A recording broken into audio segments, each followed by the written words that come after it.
వాక్యంలోనికి తొంగి చూద్దాం. आप प्रभु के शास्त्र में से आप प्रभु के वचनों को पढ़ेंगे. 115వ కీర్తన 115 भजन संहिता 2-3 వచనాలు నేను చదువుతున్నాను, గమనించండి. 2 और 3 पद में पढ़ूंगा, कृपया आप लोग अच्छे से उसको सुनिए.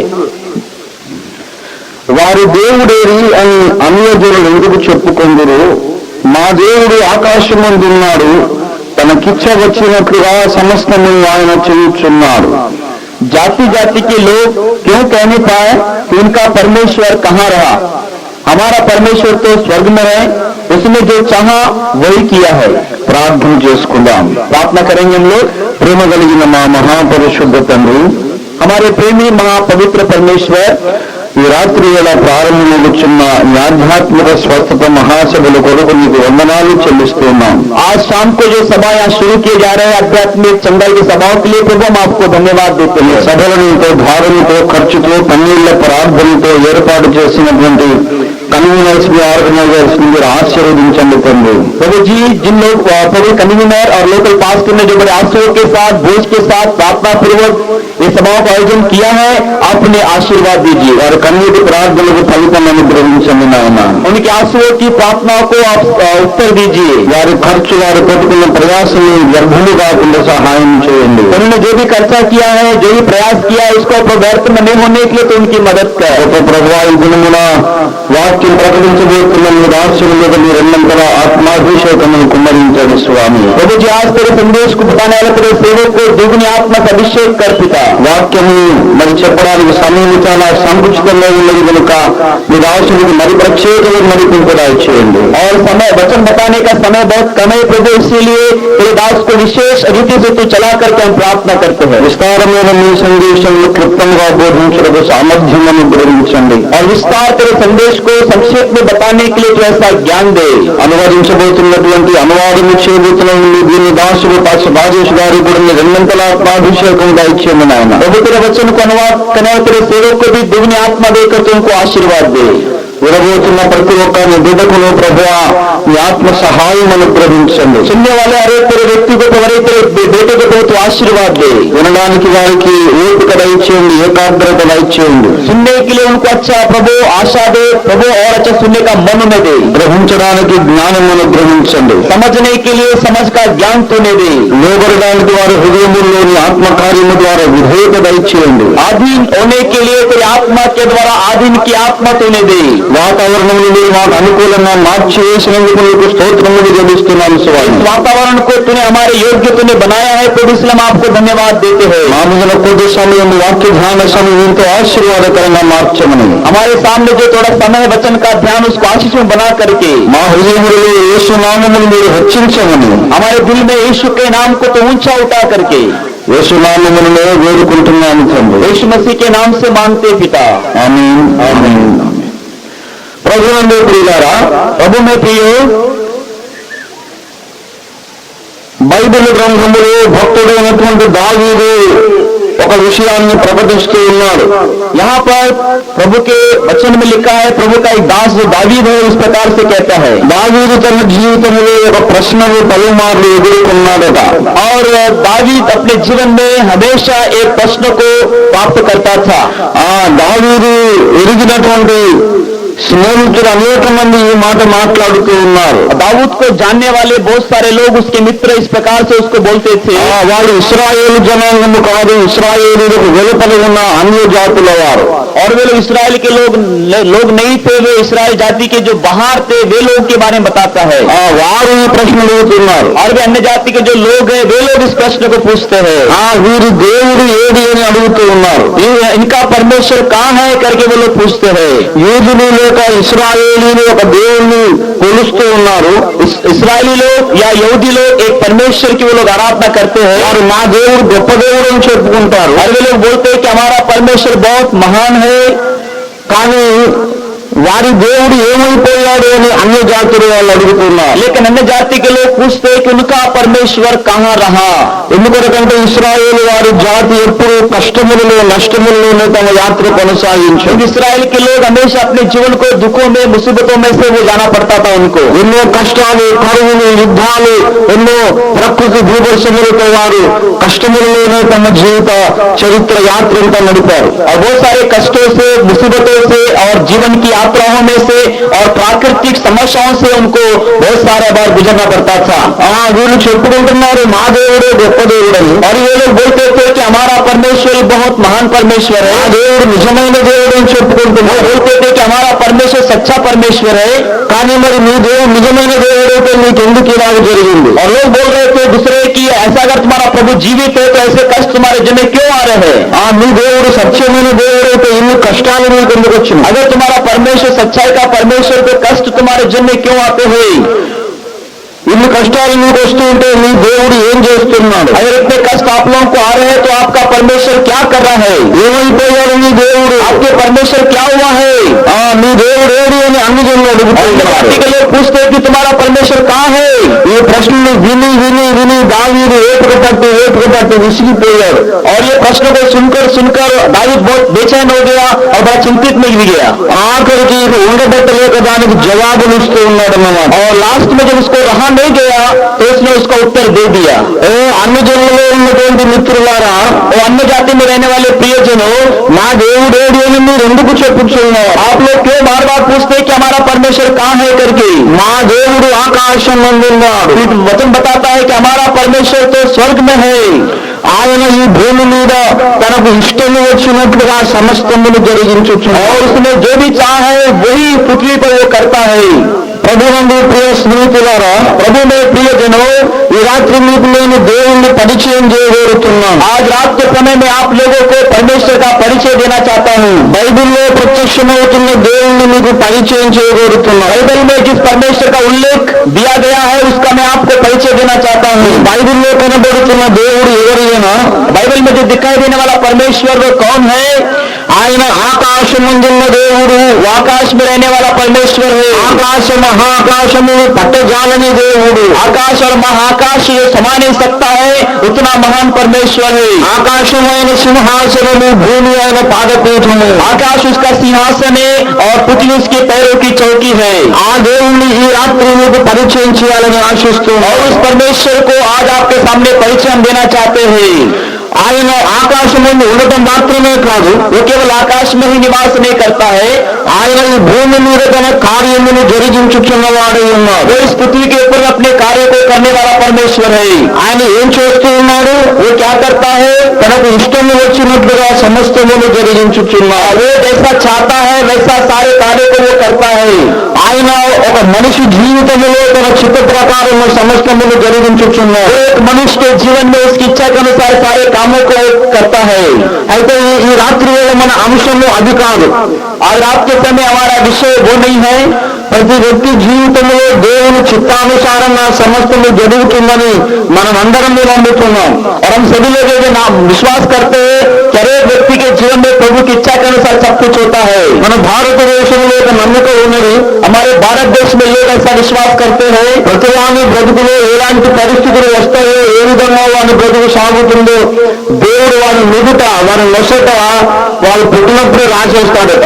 और ऐसा लोग बोलते हैं कि हर एक व्यक्ति जो भी कार्य करता है, जो भी उसके जीवन में होता है, उसका किस्मत जो है उसके माथे पे लिखते करके ऐसा लोग बोलते हैं। వారికి ఏమేమి జరగవలసిందో ముందే దేవుడు రాసి పెట్టాడు అని మన పెద్దలు చెప్తుంటారు. हमारे बुजुर्ग लोग ऐसा बोलते हैं कि जो जो उसके जीवन में होता है सब उसके किस्मत का माथे पे लिखा होता है करके लोग सोचते हैं। చాలా సార్లు అంటాడు, ఇది రాకనెవరు తప్పించుకోలేరు నాయన అని పెద్దలు చెప్తుంటారు. और लोग ऐसा ही बोलते हैं कि जो लिखा हुआ है उनके बारे में वो कभी भी मिटा नहीं सकते हैं। ఎవరైనా కొంచెం కష్టాలు పాలైతే వాడు రాత బాగోలేదు నాయన అని చెప్తుంటారు. अगर किसी को कोई कष्ट होता है तो लोग बोलते हैं कि शायद उसका लेख अच्छा नहीं होगा, उसका जीवन अच्छा नहीं करके। మనుషులందరి జీవితాన్ని రాసి పెట్టిన దేవుడు ఒకడు ఉన్నాడు నిజమే. और सही बात है कि हर एक मनुष्य का जीवन को लिखने वाला एक परमेश्वर है। మన జన్మదినం ఎప్పుడు, మన మరణ దినం ఎప్పుడు, हमारा जन्मदिन कब है, हमारा मौत का दिन कब है, మధ్యలో మనకు ఎలాంటి పరిస్థితులు వస్తాయి, हमारे जीवन में कौन कौन सी परिस्थिति बीच में आएंगे, ఇవన్నీ ముందుగా నిర్ణయించి రాసి పెట్టిన దేవుడు ఒక ఆయన ఉన్నారు. ये सारी बातों को निर्णय करके लिखा हुआ एक परमेश्वर है। ఆయన రాసి పెట్టాడు కనుకనే ఈ సాయంత్రం వేళ నేను ఇక్కడ చంద్రపూర్లో ఉన్నాను. और वो लिख के रखा, इसीलिए आज शाम के समय चंद्रपुर में हूँ। ఆయన రాసి పెట్టాడు కనుకనే నీవు ఇక్కడికి వచ్చావు ఈ గ్రౌండ్ లోకి. और वो लिख के रखा, इसलिए आज शाम के समय आज यहाँ ग्राउंड में है।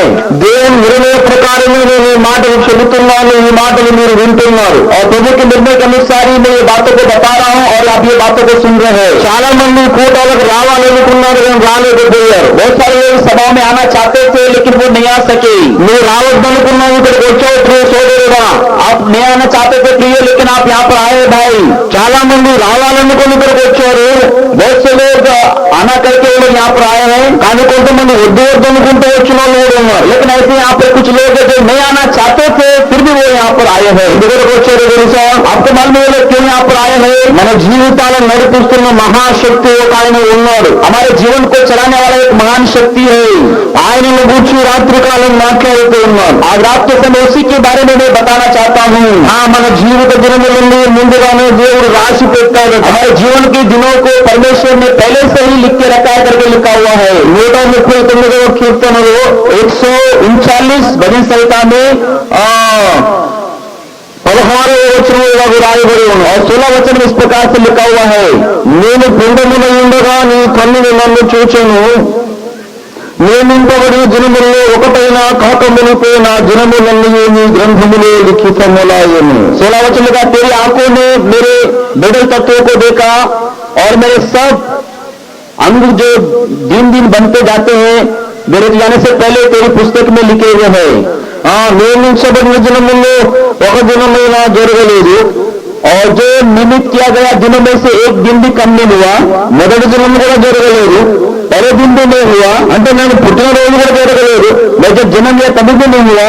నేను నా అమ్మ కడుపులోనే ఉన్నాను, जब मैं अपने माता के गर्भ में ही था, నా దినములన్నీ అప్పుడే నీ గ్రంథంలో రాయబడి ఉన్నాయి. और उसी समय पे मेरे दिनों की संख्या को अपने पुस्तक में आपने लिख के रखा है। కనుక మన జీవిత దినములన్నిటిలో ఏమేమి జరగవలసినదో ముందుగానే రాసి పెట్టినటువంటి సర్వజ్ఞుడైన దేవుని గురించి ఈ రాత్రి మాట్లాడుకుంటున్నాం. और इसलिए हमारे जीवन में जो जो घटना होने वाली है उन सारे बातों को जो लिख के रखा है परमेश्वर, उसी प्रभु के बारे में आज हम सीख रहे हैं। మన జీవిత దినములన్నిటిని ముందే ఎరిగి రాసి పెట్టినటువంటి సర్వజ్ఞుడైన దేవుడు ఎవరు? और हमारे दिनों को पहले से जानकर लिख के रखने वाला परमेश्वर कौन है? ఆయనే బైబిల్లో ప్రత్యక్షమవుతున్నటువంటి దేవుడు. वही परमेश्वर है जो बाइबल में यहाँ प्रतिबिंबित या उसका वो उपदेश दिया गया है। కానీ ఈ మాట మనం ఎలా చెప్పగలం? ఇలా చెప్పుకోవడానికి రుజువేమిటి? और ये लेकिन इसको हम कैसे बता सकते हैं कि वही परमेश्वर है करके हम कैसा बता सकते हैं इसको? ఈ భూమి మీద దేవతలను బడిన వారు చాలా మంది ఉన్నారు. इस संसार में से बहुत सारे देवी देवता कहलाते हैं। అయితే బైబిల్లో ప్రత్యక్షమవుతున్న దేవుని పేరు యేసుక్రీస్తు. लेकिन बाइबल में जिस प्रभु के बारे में लिखा है उसका नाम है प्रभु यीशु मसीह। ఆ యేసుక్రీస్తు ప్రభువే ఆకాశం ఉన్న దేవుడని, ये प्रभु यीशु मसीह आकाश में रहने वाला परमेश्वर है। ఆయనే మన జీవిత దినములన్నిటిని ముందుగా నిర్ణయించిన సర్వశక్తి సంపన్నుడని, और वही हमारे सारे जीवन के दिनों को गिर के रखने वाला परमेश्वर है। ఆ విషయాలు ఈనాడు మనం చెప్పుకుంటున్నాం. और उन बातों को अभी समय हम बताते हैं। మన పెద్దలు చెబుతున్నారు కదా, हमारे बुजुर्ग लोग बताते हैं విధిరాతను ఏదో తప్పించుకోలేరు, और किस्मत में लिखा हुआ कोई मिटा नहीं सकता। దేవుడు అన్ని ముందు రాసి పెట్టాడు. और परमेश्वर ने पहले से सब लिख के रखा है। కరెక్టేనైనా అంతా రాసి పెట్టిన దేవుడు ఉన్నాడు. सही बात है, ये लिख के रखने वाला एक परमेश्वर है। అంతా రాసి పెట్టిన ఆ దేవుని పేరే యేసుక్రీస్తు అని ఈ రాత్రి నేను ప్రకటిస్తున్నాను. लेकिन आज रात के समय बताना चाहता हूँ कि जो सब लिख के रखा है वही प्रभु यीशु मसीह परमेश्वर है। మన జీవిత దినములన్నీ ముందుగా రాసి పెట్టిన దేవుడు ఉన్నాడని అందరూ నమ్ముతున్నారు. हमारे जीवन के चरित्र को लिख के रखा हुआ एक परमेश्वर है करके सब लोग विश्वास करते हैं। కానీ ఆ దేవుని పేరేంటో తెలుసుకోలేకపోతున్నారు. लेकिन दोस्त लोगों को उस परमेश्वर का नाम क्या है ये मालूम नहीं है। ఆయన పేరే యేసుక్రీస్తు. उसी का नाम प्रभु यीशु मसीह है।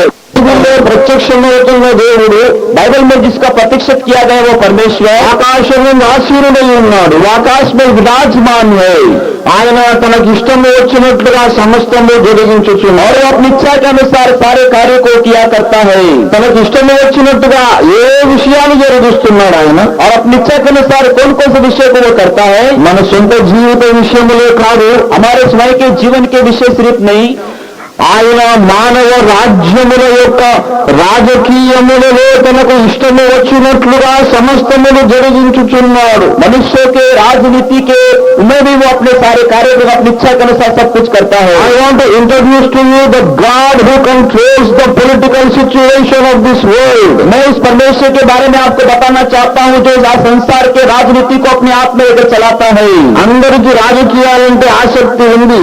आज के दिनों में सभी लोगों को राजनीति बोलने से बहुत अच्छा लगता है మన ఊరి రాజకీయాలు, हमारे गांव की राजनीति మన దేశపు రాజకీయాలు, हमारे देश की राजनीति అలాగే అంతర్జాతీయంగా ప్రపంచ రాజకీయాలు, और अंतरराष्ट्रीय जो राजनीति है उसके बारे में ఈ సమస్త రాజకీయ సంఘటనలను తన అదుపులో గుప్పిట్లో పెట్టుకొని అదుపు చేస్తున్న దేవుని గురించి ఈ రాత్రి और ये మాట్లాడుకుంటున్నాం. सारे देशों के राजनीति को अपने आप में रखकर चलाने वाले परमेश्वर के विषय में मैं आज रात को बताता हूं ఆ మానవుల వ్యవహారములన్నిటినీ అదుపు చేసి నడిపించుచున్న దేవుడే యేసుక్రీస్తుని ఈ సాయంత్రం వేళ నేను నిండు ధైర్యంతో ప్రకటించగలుగుతాను. और सारे मानव जाति के व्यवहारों को अपने अधीन में रखकर उसको चलाने वाला जो सच्चा परमेश्वर है वही प्रभु यीशु मसीह करके मैं हिम्मत के साथ आज आपके सामने बताना चाहता हूं దానియేలు గ్రంథము 4వ అధ్యాయములో दानियेल पुस्तक उसके 4थे अध्याय में 17వ వచనములో ఇలాగున వ్రాయబడి ఉన్నది. और 17 वचन में इस प्रकार से लिखा हुआ है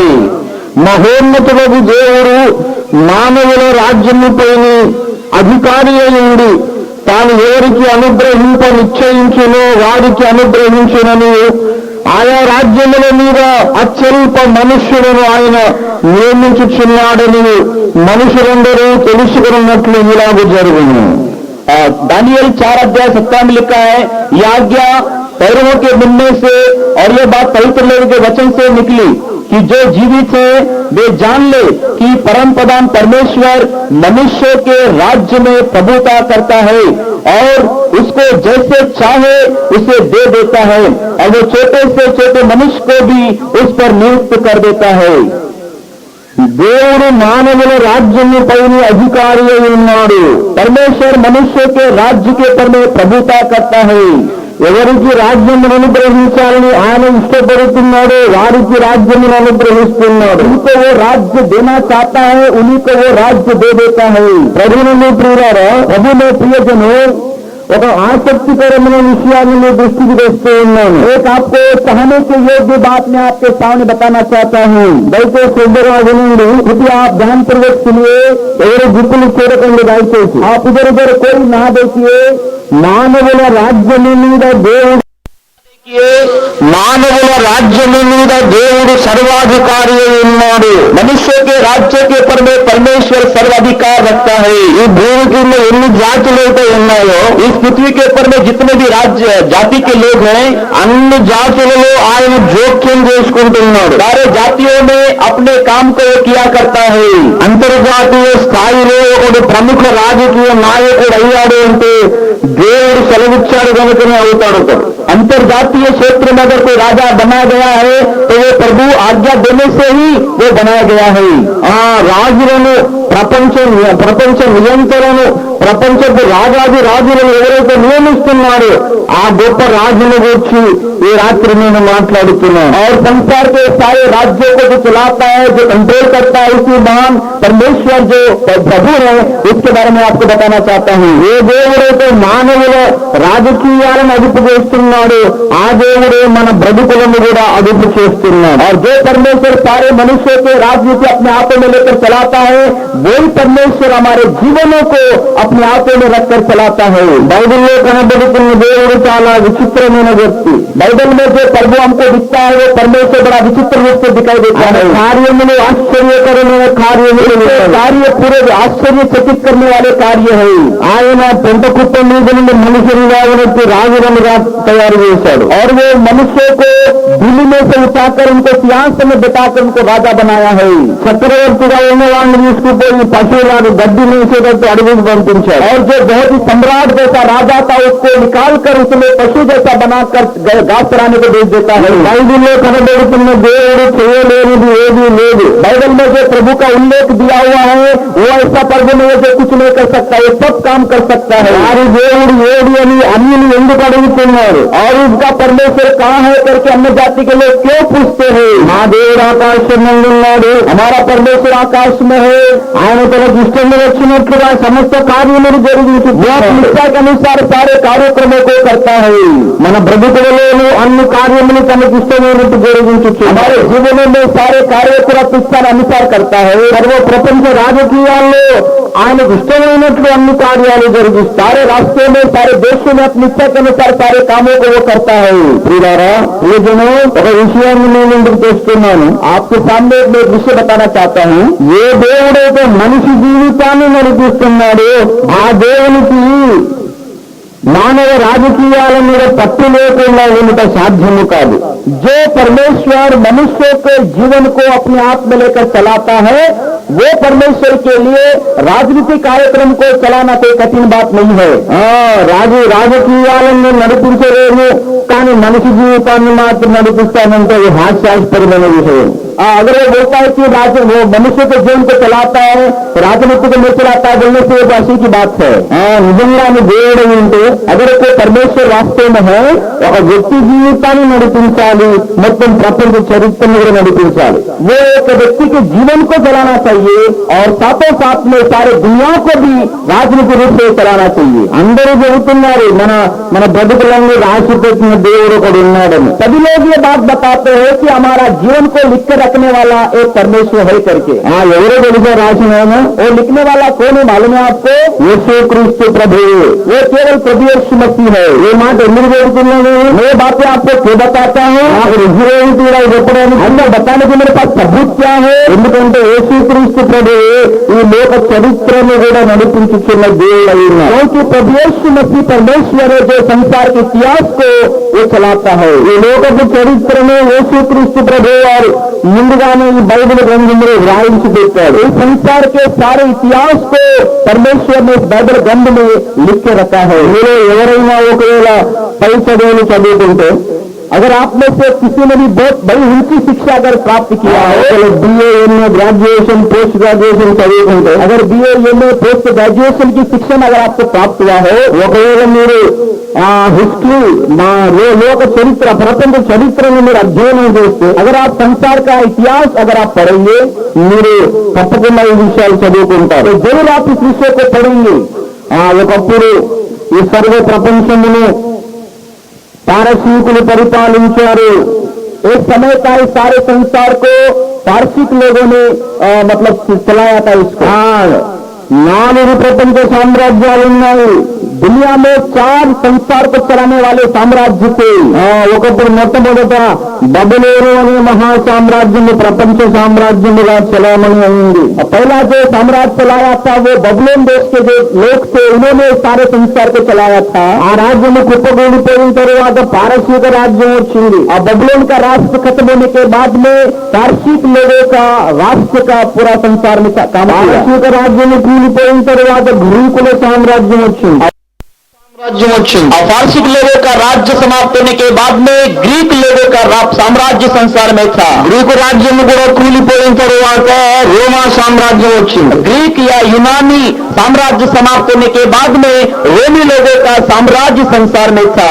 ప్రభునందు ప్రియులారా, प्रभु में प्रियजनों, ఈ రాజ్యములన్నీ ఇలా వచ్చిన నాడు చరిత్ర పుస్తకాల్లో రాశారు పండితులు. और वो राज्य सब दुनिया में चलाए करके सारे पंडितों ने अपने अपने पुस्तकों में, इतिहास की पुस्तकों में लिख के रखा है. కానీ ఈ రాజ్యాలు రాబోతున్నాయని అవి రాకముందే దేవుడు రాసి పెట్టాడు. लेकिन ये राष्ट्र आएंगे करके पहले से ही परमेश्वर ने अपने ग्रंथ में इसके विषय में लिख के रखा था. ఇంకా జరిగిపోయిన తర్వాత రాయడం గొప్ప విషయం కాదండి. और वो घटना होने के बाद में लिखना वो कोई बड़ी बात नहीं है. జరగక ముందు రాయడం చాలా గొప్ప సంగతి. लेकिन घटना होने के पहले उसका विवरण के साथ लिखना ये बहुत बड़ी बात है. మానవునికి భవిష్యత్తు జ్ఞానం ఉండదు. मनुष्य को भविष्य का ज्ञान नहीं रहता है.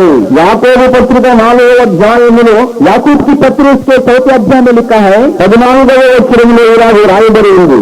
14 पद में इस प्रकार से लिखा हुआ है, రేపేమి సంభవించునో మీకు తెలియదు. कल क्या होगा ये आपको नहीं मालूम है. మీ జీవము ఏపాటిది. आपका जीवन क्या है.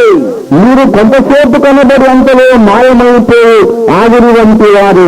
आपका जीवन थोड़े देर में दिखकर बाद में गायब होने वाले भाप के समान है. రేపేమి సంభవించునో మీకు తెలియదు. कल क्या होगा ये बात आपको नहीं मालूम है. 100 సంవత్సరాలుగా ఏం జరుగుతుందో మనిషికి ఏం తెలుసు. 100 साल के बाद क्या होगा मनुष्य को क्या मालूम है. నేను ఇవాళ ఇక్కడ ఉంటానని ఈ మాటలు చెబుతానని ఒక 10 సంవత్సరాల కిందట ఎవరికైనా తెలుసా? मैं यहाँ पर आज आऊंगा प्रचार करूंगा करके 10 साल पहले किसी को ये मालूम था क्या? ఎవరికి తెలియదు. ये बात किसी को नहीं मालूम था. ఈ రోజు నుండి 10 సంవత్సరాల ముందుకు ఏం జరుగుతుందో మనకు తెలియదు. आज के बाद 10 साल के बाद दुनिया का क्या होगा ये किसी को नहीं मालूम. 10 రోజులు అయ్యాక ఏం జరుగుతుందో మనకు తెలియదు. 10 दिन के बाद क्या होगा किसी को नहीं मालूम. 10 నిమిషాల వరకు ఏం జరుగుతుందో మనకు తెలియదు. 10 मिनट के बाद क्या होगा मुझे नहीं मालूम. కానీ బైబిల్లో ఉన్నటువంటి దేవుడు, लेकिन जो प्रभु में बाइबल में दिया हुआ है ఆయనకు భవిష్యత్తు బాగా తెలుసని మనకు లేఖనాల్లో కనబడుతుంది. वचन में हम पढ़ते हैं कि उस परमेश्वर को भविष्य का संपूर्ण ज्ञान उसके पास है. ఏమి జరగబోతున్నదో ఆయనకు బాగా తెలుసు. जो जो घटना होने वाली है उस सभी को उसको मालूम है. ఆయనకు తెలియనిదేది కూడా లేదు ప్రియులారా. और उससे छिपा हुआ कोई बात नहीं है प्रिय. దయచేసి యెషయా ప్రవచన గ్రంథము कृपया करके यशायाह नबी की किताब 44వ వచనము అధ్యాయం 44 उसका अध्याय 7వ వచనంలో రాయబడి ఉన్నది. 7 वचन इस प्रकार से लिखा हुआ है, ఆదిలో ఉన్న జనమును నియమించినది మొదలుకొని నేను తెలియజేసి వచ్చినట్లు తెలియజేయగలవాడేవాడు. అట్టివాడు ఎక్కడమైనా ఉండిన ఏడల నాకు తెలియజెప్పవలను, ఆ సంగతి నాకు ప్రచురింపవలను. అట్టివారు భవిష్యత్ విషయమును రాబోయే సంగతులను తెలియజెప్పువారు ఉండవలను. और यशायाह 44:7 में लिखा है, और जब से मैंने प्राचीन काल में मनुष्य को ठहराया तब से कौन हुआ जो मेरी नाई उनको प्रचार करे, वह बताए, वह मेरे लिए रचे अथवा होनहार अथवा होनहार बातें पहले ही से प्रकट करे. రాబోయే సంగతులను భవిష్యత్ విషయములను ఎవరైనా తెలియజెప్పారా ఇంతకు ముందు? क्या इसके पहले किसी ने बताया क्या होने वाली घटनाओं को पहले से? నేను తెలియజేయచ్చు వచ్చినట్లు తెలియజేయగలవాడు ఎవడు? मैं जैसे लोगों को बताते आया हूँ पहले से, वैसा कोई है क्या बताने वाला? బైబిల్లోని దేవుడు మాట్లాడుతున్నాడు. यहाँ बाइबल का परमेश्वर इन बातों को बताता है. దేవుడును నేనే, మరి ఏ దేవుడును లేడు. मैं ही परमेश्वर हूँ और कोई परमेश्वर नहीं है. దానికి రుజువేమిటనగా, उसका सबूत क्या है? నేను భవిష్యత్ విషయములను మీకు ముందుగా చెప్పినవాడను. मैं भविष्य के घटनाओं को पहले से ही बताने वाला परमेश्वर. ఏమి జరగబోచున్నదో ముందుగా చెప్పినవాడను. जो घटनाएं हुए हैं पहले से मैं उनके बारे में बताया हूँ. ఈ లోకంలో ఎన్నో గ్రంథములు ఉన్నవి. इस संसार में बहुत सारे ग्रंथ हैं, కానీ ఆ గ్రంథములు జరిగిపోయిన చరిత్రను గురించి చెబుతాయి. लेकिन वो ग्रंथ क्या बताते हैं कि जो घटना हो चुके हैं उन्हीं के बारे में लिखा हुआ है. కానీ బైబిల్ గ్రంథము జరగబోచున్న చరిత్రను గురించి చెబుతున్న గ్రంథం. लेकिन बाइबल ऐसा है ग्रंथ है जो भविष्य में होने वाली घटनाओं के बारे में लिखा हुआ है. ఎందుకు బైబిల్ జరగబోయే సంగతుల గురించి చెబుతోంది? बाइबल क्यों बताता है भविष्य में होने वाली घटनाओं के विषय में? ఎందుకంటే బైబిల్లో ఉన్న దేవుడు నిజమైన దేవుడు కనుక. क्योंकि बाइबल का जो परमेश्वर है वो सच्चा परमेश्वर है. ఆయన ఆకాశం ముందు ఉన్న దేవుడు, वो आकाश में रहने वाला परमेश्वर है. ఆయన తనకు ఇష్టం వచ్చినట్టుగా సమస్తము జరిగించుచున్నాడు. अपनी इच्छा के अनुसार सारे कार्यक्रम को वो करता है. ఈ లోకం యొక్క ప్రముఖ రాజకీయ సంఘటనలు ఎలాగూ జరగబోచున్నదో ముందుగానే ఆయన రాసి పెట్టాడు. इस संसार के राजनीतिक घटनाएं किस प्रकार से बदल जाएंगे इनके के विषय पहले से उसने वो लिख के रखा है। ఆయన తన ప్రవక్తలకు తెలియజేసి దానిని వ్రాయించినవాడు. और वैसा परमेश्वर जो अपने नबियों को इसका प्रकट करके उनके द्वारा अपने ग्रंथ में लिख के रखा है। మనం బైబిల్లోని కొన్ని సంగతులను మనం పఠించినట్లయితే ఆశ్చర్యం కలుగుతుంది. बाइबल के कुछ घटनाओं को अगर जब हम पढ़ेंगे तो हमें बहुत सारा आश्चर्यचकित हो जाएंगे। ఆయన ముందుగా చెప్పినట్లుగా తూచా తప్పకుండా జరిగాయి. और उसने जो जो पहले से बताया था वो बराबर वैसा ही पूरा हुआ है। ప్రపంచ సామ్రాజ్యములను గురించి ముందుగా వ్రాసాడు ఆయన. और संसार के चरित्र के विषय पहले से उसने लिख के रखा है। దానియేలు ప్రవచన గ్రంథం 11వ అధ్యాయం दानिయేल किताब उसका 11वां अध्याय 2వ వచనం. और दूसरा वचन, ఇప్పుడు సత్యమును నీకు తెలియజేయుచున్నాను, అదేమనగా ఇంకా ముగ్గురు రాజులు పారసీకము మీద రాజ్యము చేసిన పిమ్మట అందరికంటే అధిక ఐశ్వర్యము కలిగిన 4వ రాజు ఒకడు వచ్చును. అతడు తనకున్న సంపత్తి చేత బలవంతుడై అందరినీ గ్రేకేయుల రాజ్యములకు విరోధముగా రేపును. 11 अध्याय 2 में लिखा है दानिయేल के, और अब मैं तुझको सच्ची बात बताता हूँ, देख फारस के राज्य में अब 3 और राजा उठेंगे और चौथा राजा उन सबों से अधिक धनी होगा, और जब वो धन के कारण सामर्थ्य होगा तब सब लोगों को यूनान के राज्य के विरुद्ध उभारेगा। ఆ తర్వాత 4వ వచనం నుండి కిందికి చూస్తే और चौथे पद से लेकर आप नीचे हम पढ़ते जाएंगे, గ్రీకు సామ్రాజ్యపు మొదటి రాజుల గురించి రాయబడి ఉన్నది. यूनान देश का जो पहला राजा उसके बारे में लिखा हुआ है। అక్కడ 4వ వచనంలో శూరుడైన రాజు, और चौथे वचन लिखा हुआ शूरवीर करके लिखा है एक राजा। ఆ రాజు గ్రీకుల మొదటి రాజు. और वो जो राजा था वो यूनानी लोगों का पहला राजा था। ఆయన అలెగ్జాండర్ ది గ్రేట్. और उसका नाम अलेक्जेंडर गेट करके हम जानते हैं। ఆయన అలెగ్జాండర్ ది గ్రేట్ అని మనకు ఎలా తెలుసు? अलेक्जेंडर गेट करके हमें कैसा मालूम है?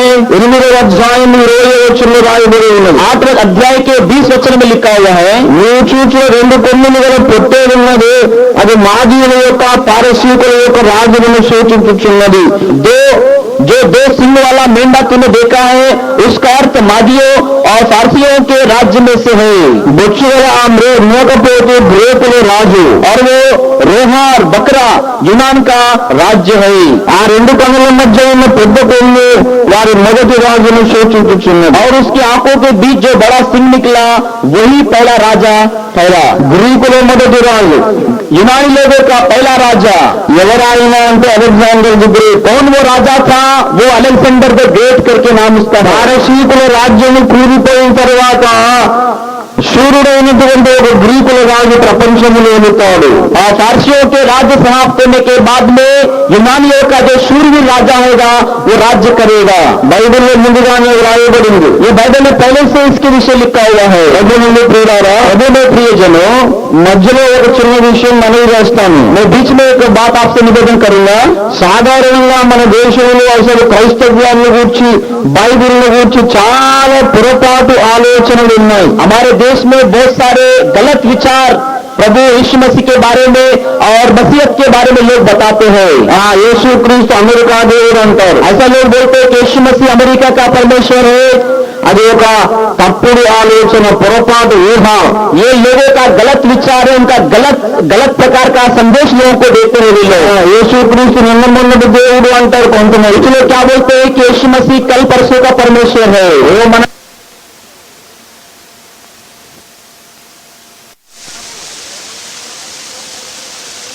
लोग बोलते हैं कि यीशु मसीह अमेरिका का परमेश्वर है। అది ఒక తప్పుడు ఆలోచన, పొరపాటు ఊహ. ये लोगों का गलत विचार है, उनका गलत प्रकार का संदेश लोगों को देते हैं। वे लोग యేసుక్రీస్తు నిన్న మొన్నటి దేవుడు అంటారు కొంతమంది. इसलिए क्या बोलते हैं कि यीशु मसीह कल परसों का परमेश्वर है। మన దేశంలో కోట్ల సంవత్సరాల చరిత్ర ఉన్నది అంటారు. और लोग बोलते हैं कि हमारे देश में बहुत कई करोड़ों वर्षों का इतिहास हमारे पास में है। కోట్ల సంవత్సరాల నుంచి భారతదేశం ఉన్నది. యేసు ప్రభు 2000 ఏళ్ల కింద పుట్టాడు కదా అంటారు. ऐसा लोग बोलते हैं कि हमारे देश का इतिहास करोड़ों वर्षों का इतिहास है, लेकिन प्रभु यीशु मसीह तो 2000 साल पहले ही उसका जन्म हुआ था। All such statements spring out of half knowledge. और ऐसे प्रकार के जो उच्चारण लोग देते हैं ना, वो आधा ज्ञान की वजह से ऐसा उच्चारण लोग देते हैं। Half knowledge is more dangerous than total ignorance. और जो आधा प्रकार का ज्ञान होता है वो अनजाने से भी बहुत खतरनाक होता है।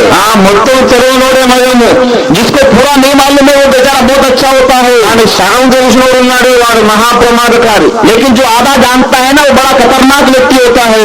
సగం తెలిసిన వాళ్ళు ఇప్పుడు ప్రజలు నాయకులే నడిపిస్తున్నారు. और जो आधा जिनको ज्ञान है ना वैसे लोग ही राज को आज चलाते हैं। అందుకే రాజ్యం ముందుకు దేశం ముందుకు సాగలేదు. और इसलिए आज हमारा देश के लोग आगे नहीं बढ़ते हैं। మనకు కోట్ల సంవత్సరాలు చదువుతుందా? हमारे देश में क्या करोड़ों का इतिहास है? పచ్చి అబద్ధం. ये बिल्कुल झूठ है। ఎవరు చెప్పారు నాయన? किसने कहा ऐसी बात? సైన్స్ తెలిసిన వాడితో మాట్లాడొచ్చు. हम जिसको साइंस मालूम है उन लोगों से हम बात कर सकते हैं। కొంచెం వేగంగా చదువు సంఖ్య జ్ఞానం ఉన్న వాడితో మాట్లాడొచ్చు. थोड़ा सा जिसको ज्ञान समझ अगर होगा तो उससे हम बात कर सकते हैं। దయచేసి గమనించండి, లోకములోని అనేకమైన శాస్త్రములలో పురాతత్వ శాస్త్రము ఆర్కియాలజీ అనే ఒక సైన్స్ ఉన్నది. सबसे दुनिया में जो पुराना इतिहास है वो आर्कियोलॉजी करके जो बोलते वो दिया हुआ है। పురాతత్వ శాస్త్రం అంటే అర్థం ఏంటంటే ఈ భూమి మీద ప్రాచీన కాలంలో నివసించిన పట్టణములు, మనుషులు, జాతులు వాళ్ళను గూర్చిన పరిశోధన. मतलब पौराणिक जो पुरानी घटना है, जो इतिहास बताता है, उनके बारे में जो स्टडी करते हैं उसको इस प्रकार से आर्कियोलॉजिकल स्टडी ऐसा बोलते हैं। మీకు ఉదాహరణ చెప్తాను. उदाहरण के लिए मैं आपको प्राचीन बातों के विषय बताता हूँ। ఈ గ్రౌండ్ లో మనం ఒక మహాభవనం కడతాం. मान लीजिए हम यहाँ ग्राउंड में एक बहुत बड़ा महल को हम बनाते हैं। ఆ భవనం ఎంతకాలం ఉంటుంది? वो महल कितने दिन तक रह सकता है? ఒక 100 సంవత్సరాలు ఉంటుంది. मान लीजिए 100 साल तक रहेगा। ఇంకా గట్టిగా ఉంటే ఒక 200 సంవత్సరాలు ఉంటుంది. या और भी अच्छा बिल्डिंग अगर हो तो फिर वो 200 साल तक रहेगा। చార్మినార్ ఇప్పుడు 400 బట్టి ఉంది హైదరాబాద్ లో. अभी चार मीनार जो है हैदराबाद में 400 साल से वो है। కానీ గోల్కొండ మీద పెద్ద ఖిలా ఉండింది. लेकिन गोलकोंडा वहां पर जो है वो एक बहुत बड़ा खिला था वहां एक समय पहले। ఇప్పుడు అక్కడ ఏముంది అంత శిథిలాలు. लेकिन अभी वहां कुछ भी नहीं है। गोलकोंडा में सब वहां पर गिरे हुए दीवार है, అంతా आपको అంత రాళ్ల కుప్పలు ఉన్నాయి. पूरे पत्थर के ढेर वहां दिखाई देते हैं। మీరు గోల్కొండ ఖిలాను చూడడానికి పోతే अगर आप गोलकोंडा किला देखने जाएंगे अभी वहां पर గైడ్ మీకు చూపిస్తాడు. वहां पर जो मार्गदर्शक होता है वो आपको दिखाता है। ఇది మహారాణి ఉండే అంతఃపురం. भैया ये यहाँ पर महारानी रहती थी, इसका घर है करके बताते हैं। మహారాజు గారి యొక్క భవనం. ये महाराजा का महल था करके बताते हैं। దర్బార్ హాల్. ये दरबार हॉल था। అక్కడ ఏముండదు అంత విగ్రహాలు. लेकिन वहाँ कुछ भी नहीं रहता, वो सिर्फ पत्थर वत्थर दिखाई देते सब। అక్కడ ఒకప్పుడు మహాభవనాలు ఉన్నాయి. एक समय था जो उस प्रकार के भवन वहां पर थे। తర్వాత కొన్ని వందల ఏళ్ళు అయిపోయాక అది కుప్పకూలిపోయింది. लेकिन कुछ सैकड़ों वर्षों के बाद में वो सारा गिर कर एक ढेर बन जाता है। ఇప్పుడు భవనాలు లేవు. अभी भवन वहां पर नहीं है, కానీ కనీసం అది కట్టడానికి ఉపయోగించిన రాళ్లైనా ఉన్నాయి కదా. लेकिन वहां पर जो उपयोग करने के लिए बनाने के जो पत्थर उपयोग किया गया था वो पत्थर वहां पर पड़े हुए हैं। భవనం కూలిపోవచ్చు. वो भवन वहां पर गिर चुका है, కానీ భవనంలో రాళ్ళు దూరాలు ఎక్కడికి పోయి అక్కడే ఉంటాయి. लेकिन जो भवन के पत्थर है वहां वो कहीं नहीं जा सकते, इसलिए पत्थर वहीं पड़े हैं। ఆ రాళ్ళు అదృశ్యం అయిపోయి और वो जो पत्थर है वो अदृश्य नहीं हो जाते वहां से। కోటలు కూలిపోతాయి, ఇల్లు కూలిపోతాయి, రాళ్ళు అదృశ్యం కావు. मतलब वो दीवार गिर जाते हैं, किले गिर जाते हैं, लेकिन पत्थर वहीं पड़े रहते हैं। ఆ పాతకాలపు రాళ్ళని తీసుకొచ్చి వీళ్ళు ప్రయోగశాలలో దాని వయస్సును నిర్ణయిస్తారు. और वो पुराने पत्थरों को लाकर ये जो पौराणिक जो लोग स्टडी करते हैं वो पत्थर को लाकर उसको टेस्ट करते हैं कितने साल पुराने का पत्थर है। ఇది 100 సంవత్సరాల క్రితం అది. फिर वो बताते हैं उसको देखकर कि 100 साल पुराना है, ऐसे कुछ कर सकते हैं। 1000 సంవత్సరాల క్రితం या नहीं ఉన్నది. तो फिर ये 1000 साल पुराना पत्थर ऐसा लोग बताते हैं। లేక 2000-3000 సంవత్సరాల క్రితం ఉన్నది. या फिर ये 2000 साल या 3000 साल पुराना ऐसा है करके लोग बताते हैं। ఆ విధంగా పరిశోధన చేసే సైన్స్ పేరు ఆర్కియాలజీ. इस प्रकार का जो स्टडी करता है, अध्ययन करता है, उसको बोलते हैं आर्कियोलॉजी करके स्टडी बोलते हैं। ఈనాడు శాస్త్రవేత్తలు భూలోకమంతా తొలి చూశారు. और आज के हमारे जो साइंटिस्ट लोग हैं पूरे दुनिया को उछल पुछल करके उन्होंने देख लिया पूरा। చాలా చాలా పాతకాలపు చరిత్రను తొలి చూశారు. और वो लोग पुराने सबसे प्राचीन घटनाओं को भी उन्होंने आजकल वो इतिहास में परख कर देखा है। ఓల్డెస్ట్ సివిలైజేషన్ అన్నిటికంటే పాత నాగరికత, పాత జాతులు ఎంత పాతదో తెలుసా మీకు? सबसे पुराने जो लोग रहते थे दुनिया में वो कितने पुराने आपको मालूम है क्या? క్రీస్తుకు పూర్వం 3000 సంవత్సరాల క్రితం. प्रभु यीशु मसीह ईसा पूर्व 3000 साल पहले, BC 3000 years. मतलब बीसी मतलब ईसा पूर्व जो है वो उसके 2000 साल पहले की घटना हो। అంతకంటే వెనుకట భూమి మీద ఏ పట్టణాలు లేవు. और उसके पहले दुनिया में कोई नगर वगैरह नहीं था। బైబిల్ ఏం చెబుతుందో తెలుసా? बाइबल क्या बताता मालूम है आपको? క్రీస్తు పూర్వం 4000 సంవత్సరాల క్రితం భూమి మీద దేవుడు మొట్టమొదటి మనిషిని సృజించాడు. बाइबल बताता है ईसा पूर्व 4000 साल पहले परमेश्वर ने मनुष्य को बनाया है। క్రీస్తుకు పూర్వం 4000 ఏళ్ల కిందట మానవ చరిత్ర ప్రారంభమైంది. ईसा पूर्व मतलब यीशु मसीह के पूर्व 4000 साल पहले मानव इतिहास इस संसार में शुरू हुआ है। అంతకంటే ముందు మనుషులు లేరు. उसके पहले दुनिया में मनुष्य लोग नहीं थे।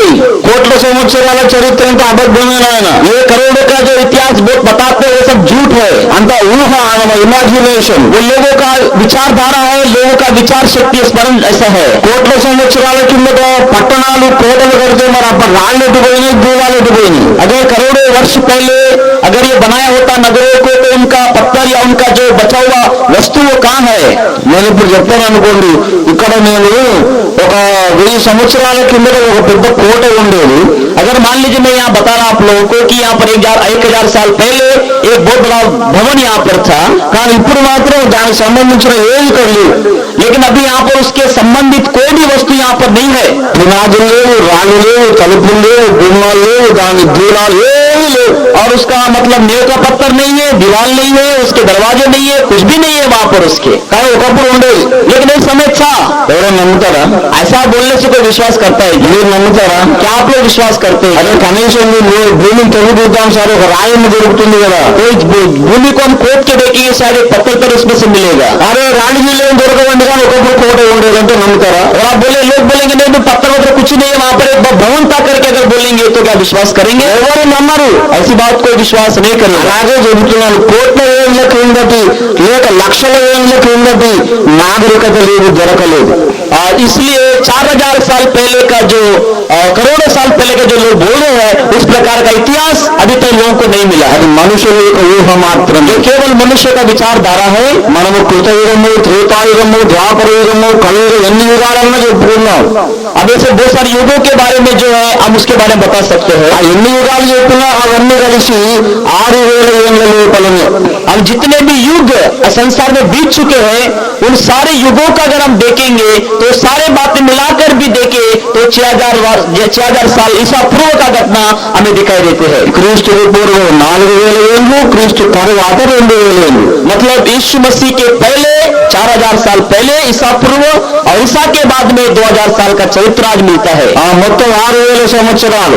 पूरा दुनिया का चरित्र 6000 साल वर्षों का है। ఇప్పటి నుండి 6000 ఏళ్ళు వెనక్కి వెళ్తే अगर आज से लेकर 6000 साल पहले के बातों को अगर हम देखेंगे, భూమి మీద ప్రాణికోటి లేదు. भूमि के ऊपर में कोई मनुष्य जाति नहीं था। ఈనాడు రష్యన్ శాస్త్రవేత్తలు ఏం కనుక్కున్నారో తెలుసా? आपको मालूम इन दिनों में रसिया के जो शास्त्रज्ञों ने क्या आविष्कार किया है? ఈ రోజు నుండి 6000 ఏళ్ళ వెనక్కి వెళితే आज के दिन से अगर 6000 साल पहले के दिनों अगर हम जाएंगे భూమి మీద మంచు యుగము, ఐస్ ఏజ్ ఉండేది. दुनिया के ऊपर पूरा जो है बर्फ का युग था। बर्फ అంత మంచు అలుముకుపోయిందంట భూమి మీద. और सारे पृथ्वी के ऊपर में पूरा मतलब बर्फ का करके सब बताते हैं। బైబిల్ ఏం చెబుతుందో తెలుసా? बाइबल क्या बताता मालूम है आपको? భూమి నిరాకారముగాను శూన్యముగాను ఉండెను. ऐसे लिखा है बाइबल में कि भूमि बेडौल थी और सुनसान थी। ఆ భూమి మీద అగాధ జలములు కమ్ముకొని ఉండెను. और सारे पृथ्वी के ऊपर में पूरा पानी पानी भरा हुआ था। ఆ చీకటి అగాధ జలముల మీద కమ్ముకొని ఉండెను. और पूरे पृथ्वी के ऊपर पानी था, पानी के ऊपर पूरा अंधेरा छाया हुआ था। ఆ అగాధ జలముల మీద దేవుని ఆత్మ అల్లాడుచుండెను. और उस जल के ऊपर में परमेश्वर की आत्मा मंडराता था। ఆ దేవుడి ఆత్మ అల్లాడి అల్లాడి అల్లాడి అప్పుడు ఈ నిరాకారమైన శూన్యమైన భూమి మీద మనిషిని సృజించాడు ఆయన. और वो परमेश्वर की आत्मा पृथ्वी के ऊपर में मंडराते मंडराते मंडराते उसके द्वारा उस पृथ्वी को एक सुंदर रूप देकर उसको उसने सृष्टि किया। మరి మనిషిని సృష్టించాలంటే భూమి నివాస యోగ్యంగా ఉండాలి కదా. अगर मनुष्य इसको बनाते हैं तो मनुष्य निवास करने के योग्य होना चाहिए। కనుక భూమికి ఒక చక్కని ఆకారం ఇచ్చాడు. और परमेश्वर ने भूमि को बहुत अच्छा आकार उसने दिया। నీళ్ళని ఒక చోటు వెళ్ళిపోమని సముద్రాన్ని తయారు చేశాడు. और सारे पानी को एक जगह में जाकर उसने आज्ञा दिया और उसको समुद्र करके उसने कहा। ఆరిన నేల మీద చక్కని చెట్లను, మంచి మంచి ఫల వృక్షాలను సృష్టించాడు. और सूखे हुए भूमि के ऊपर उसने सारे झाड़ियों को, फल देने वाले वृक्षों को उसने उत्पन्न किया। ఆ తర్వాత చేపలు, పక్షులు, మృగములను, జంతువులను और సృజించాడు. उसके प्रकार से सारे जंतुओं को, मछलियों को, रेंगने वाले जंतुओं को उसने बनाया। ఆ తరువాత మనుషులు సృజించాడు. और सबसे अंत में उसने मनुष्य को बनाया। మనుషులు సృజించి ఇప్పటికి 6000 ఏళ్ళైంది. और मनुष्य को बनाकर अभी 6000 साल हुआ है। లక్షల సంవత్సరాలు కాలేదు, ये लाखों वर्ष यहाँ पर नहीं हुए हैं, కోట్ల సంవత్సరాలు కాలేదు, या करोड़ों वर्ष नहीं हुआ है, ఓన్లీ 6000 ఇయర్స్. केवल 6000 साल हुआ है। అందుకొరకే और इसीलिए 5000 ఏళ్ళ కంటే ముందు ఈ భూమి మీద పట్టణాలు ఏమి దొరికింది శాస్త్రవేత్తలకు దొరకలేదు. 5000 साल पहले इस पृथ्वी के ऊपर में किसी प्रकार का बड़ा नगर नहीं था। దేవుని వాక్యంలో ఇలా చెప్పబడి ఉన్నది. प्रभु के वचन में ऐसा लिखा हुआ है, మనుష్యుల చమత్కారముతో కల్పించబడిన కల్పనా కథలను అనుసరించి మేము మీకు దేవుని మహిమను ప్రకటించలేదు. हम मनुष्यों के काल्पनिक विचारों धारा को लेकर हमने परमेश्वर का प्रचार आपको नहीं किया है। బైబిల్లో ఉన్నది కల్పిత కథలు కాదు సోదరులారా. ये भाइयों बहनों, बाइबल में जो लिखा है ये काल्पनिक घटनाओं का विवरण नहीं दिया हुआ है। ఖచ్చితమైన చరిత్ర రాయబడి ఉన్నది. यहाँ पर सच्ची घटनाओं का उल्लेख आपको दिया गया है। జరిగిపోయిన చరిత్ర, జరగనున్న చరిత్ర రాయబడి ఉన్నది. जो घटना हुए हैं उसके बारे में दिया हुआ है, और जो घटना भविष्य में होने वाले हैं उसके बारे में लिखा हुआ है। మానవ జాతి ఎప్పుడు ప్రారంభమైందో బైబిల్లో రాయబడి. मनुष्य जाति का उत्पन्न कब हुआ है उसके बारे में बाइबल में लिखा हुआ है। ఈనాడు మన దేశంలో పెద్దలను అడగండి, आज हमारे देश के बुजुर्गों को आप पूछिए, ఏమండి మానవ జాతి ఎట్లా ప్రారంభమైంది आप उनको बोलिए भाई मानव जाति दुनिया में कैसा प्रवेश किया है। అని అంటే ఎట్లా కాదు, బ్రహ్మ శిరసున దేవుని కలలో నుండి బ్రాహ్మణుడు పుట్టాడు. और ऐसा लोग बताते हैं कि परमेश्वर जो है उसके सिर में से ब्राह्मणों का जन्म हुआ है। తర్వాత భుజములలో నుండి దేవుడి భుజాల్లో నుండి క్షత్రియుడు పుట్టాడు. और परमेश्वर के कंधों में से क्षत्रियों का जन्म हुआ है।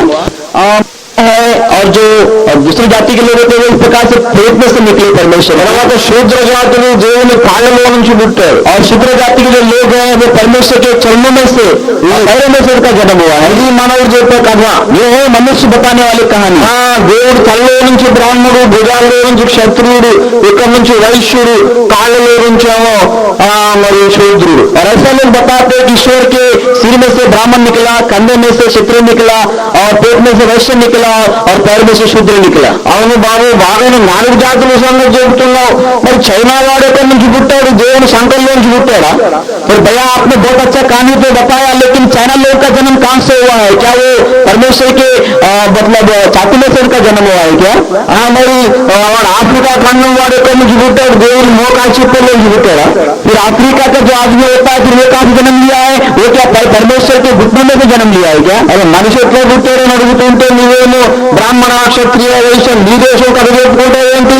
और मनुष्य का जन्म कैसा हुआ करके लोग पूछने से आप अपने देश के विचारों के अनुसार बताते हैं, कैसा अपने विचार क्यों बताते हैं? మనుష్య జాతి ఎలా పుట్టిందో మన దేశంలో సరైన సమాధానం లేదు. मनुष्य का जाति का शुरुआत कैसा हुआ है हमारे देश का इतिहास सही प्रकार से नहीं है। కానీ దేవుని వాక్యమైన బైబిల్ గ్రంథంలో ఖచ్చితమైన చరిత్ర వ్రాయబడి ఉన్నది. लेकिन परमेश्वर का जीवित ग्रंथ जो बाइबल है उसमें सच्ची घटना लिखा हुआ है। ఈ కులములు, మతములు వ్యవస్థ దేవుడు తయారు చేయలేదండి.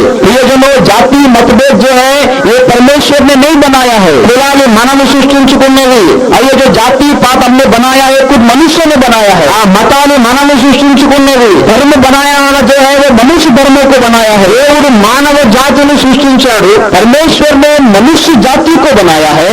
దేవుడు మనుషులను యథార్థవంతులుగా సృష్టించాడు. परमेश्वर ने मनुष्यों को अच्छे प्रकार से उनको बनाया है। అయితే వారు ఈ విధములైన కుతంత్రములను తమకు తాము लेकिन కల్పించుకున్నారు. लोगों ने अपने विचारों से बुरी बुरी कल्पना को विचार करके बनाया है। ఎందుకనగా మొదటి మానవుడు దేవుని మీద తిరుగుబాటు చేసి పాపము చేశాడు. क्योंकि पहला जो मनुष्य था वो प्रभु का विरोध करके वो पाप किया है। దేవుడు ఒక మనిషిని సృష్టించాడు మొదట. पहले परमेश्वर ने एक मनुष्य को बनाया था, అతనికి ఒక భార్యను తయారు చేసి ఇచ్చాడు. और उसके लिए उसने पत्नी को बनाया था। వారిద్దరు దేవుని తిరుగుబాటు చేశారు. और दोनों पति पत्नी ने प्रभु के विरोध में उन्होंने विरोध किया। తమలో ఉన్న దేవుని మహిమను, ప్రభావాన్ని వాళ్ళు పోగొట్టుకున్నారు. उनके अंदर जो प्रभु का महिमा प्रभाव था उसको उन्होंने खो लिया। उन्होंने వారి లోపలికి చీకటి ప్రవేశించింది. उनके अंदर में अंधकार प्रवेश किया। ఆ తరువాత వాళ్ళు మనందరినీ కన్నారు. और उसके बाद फिर हम सभी लोगों को उन्हें जन्म दिया है। ఆ అమెరికాలో ఉన్నవాళ్ళు, ఆఫ్రికాలో ఉన్నవాళ్ళు, ఇండియాలో ఉన్నవాళ్ళు, చైనాలో ఉన్నవారు, అరబ్ జాతులు, మనమందరము ఆ మొట్టమొదటి తల్లిదండ్రుల పిల్లలనే. ये आज हम अलग अलग देश में जो लोग रहते हैं अमेरिका में हो, चाइना में हो, अफ्रीका में हो, दूसरे देश में, अरब कंट्रीज में भी हो, जो भी लोग आज दुनिया में है वे सभी लोग उन्हीं के द्वारा इस संसार में जन्म लिए हैं। అన్ని జాతులకు మొట్టమొదటి తల్లిదండ్రులు ఒకరే. सारे जातियों के जो प्रबंध स्त्री और पुरुष जो थे, जो माता पिता है, वो दोनों ही थे।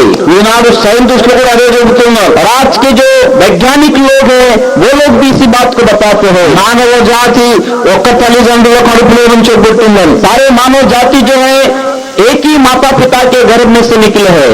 వందల వేల సంవత్సరాల ముందుకు చరిత్ర నడుస్తున్న కొద్దీ और जैसे जैसे हजार 2000 साल के प्रवेश में जाएंगे इतिहास में, అంటే ఆదామును హవ్వను మొట్టమొదటి మనిషిని చేసిన తర్వాత సమయం గడుస్తున్న కొద్దీ और आदम और हव्वा को बनाने के बाद में जैसे जैसे समय बीतता गया है, కొత్త కొత్త భాషలు పుట్టుకొచ్చినాయి, కొత్త మతాలు కులాలు ఇవన్నీ మనుషులు చేసుకున్నారు. और नए नए भाषा, नए नए जाति, नए नए धर्म, ये सब मनुष्यों ने अपनी इच्छा के अनुसार उन्हें निर्णय किया है। మనం ఎన్ని కులాలుగా ఎన్ని మతాలుగా చీలిపోయినా మానవ కుటుంబం అంతా ఒక్కటే.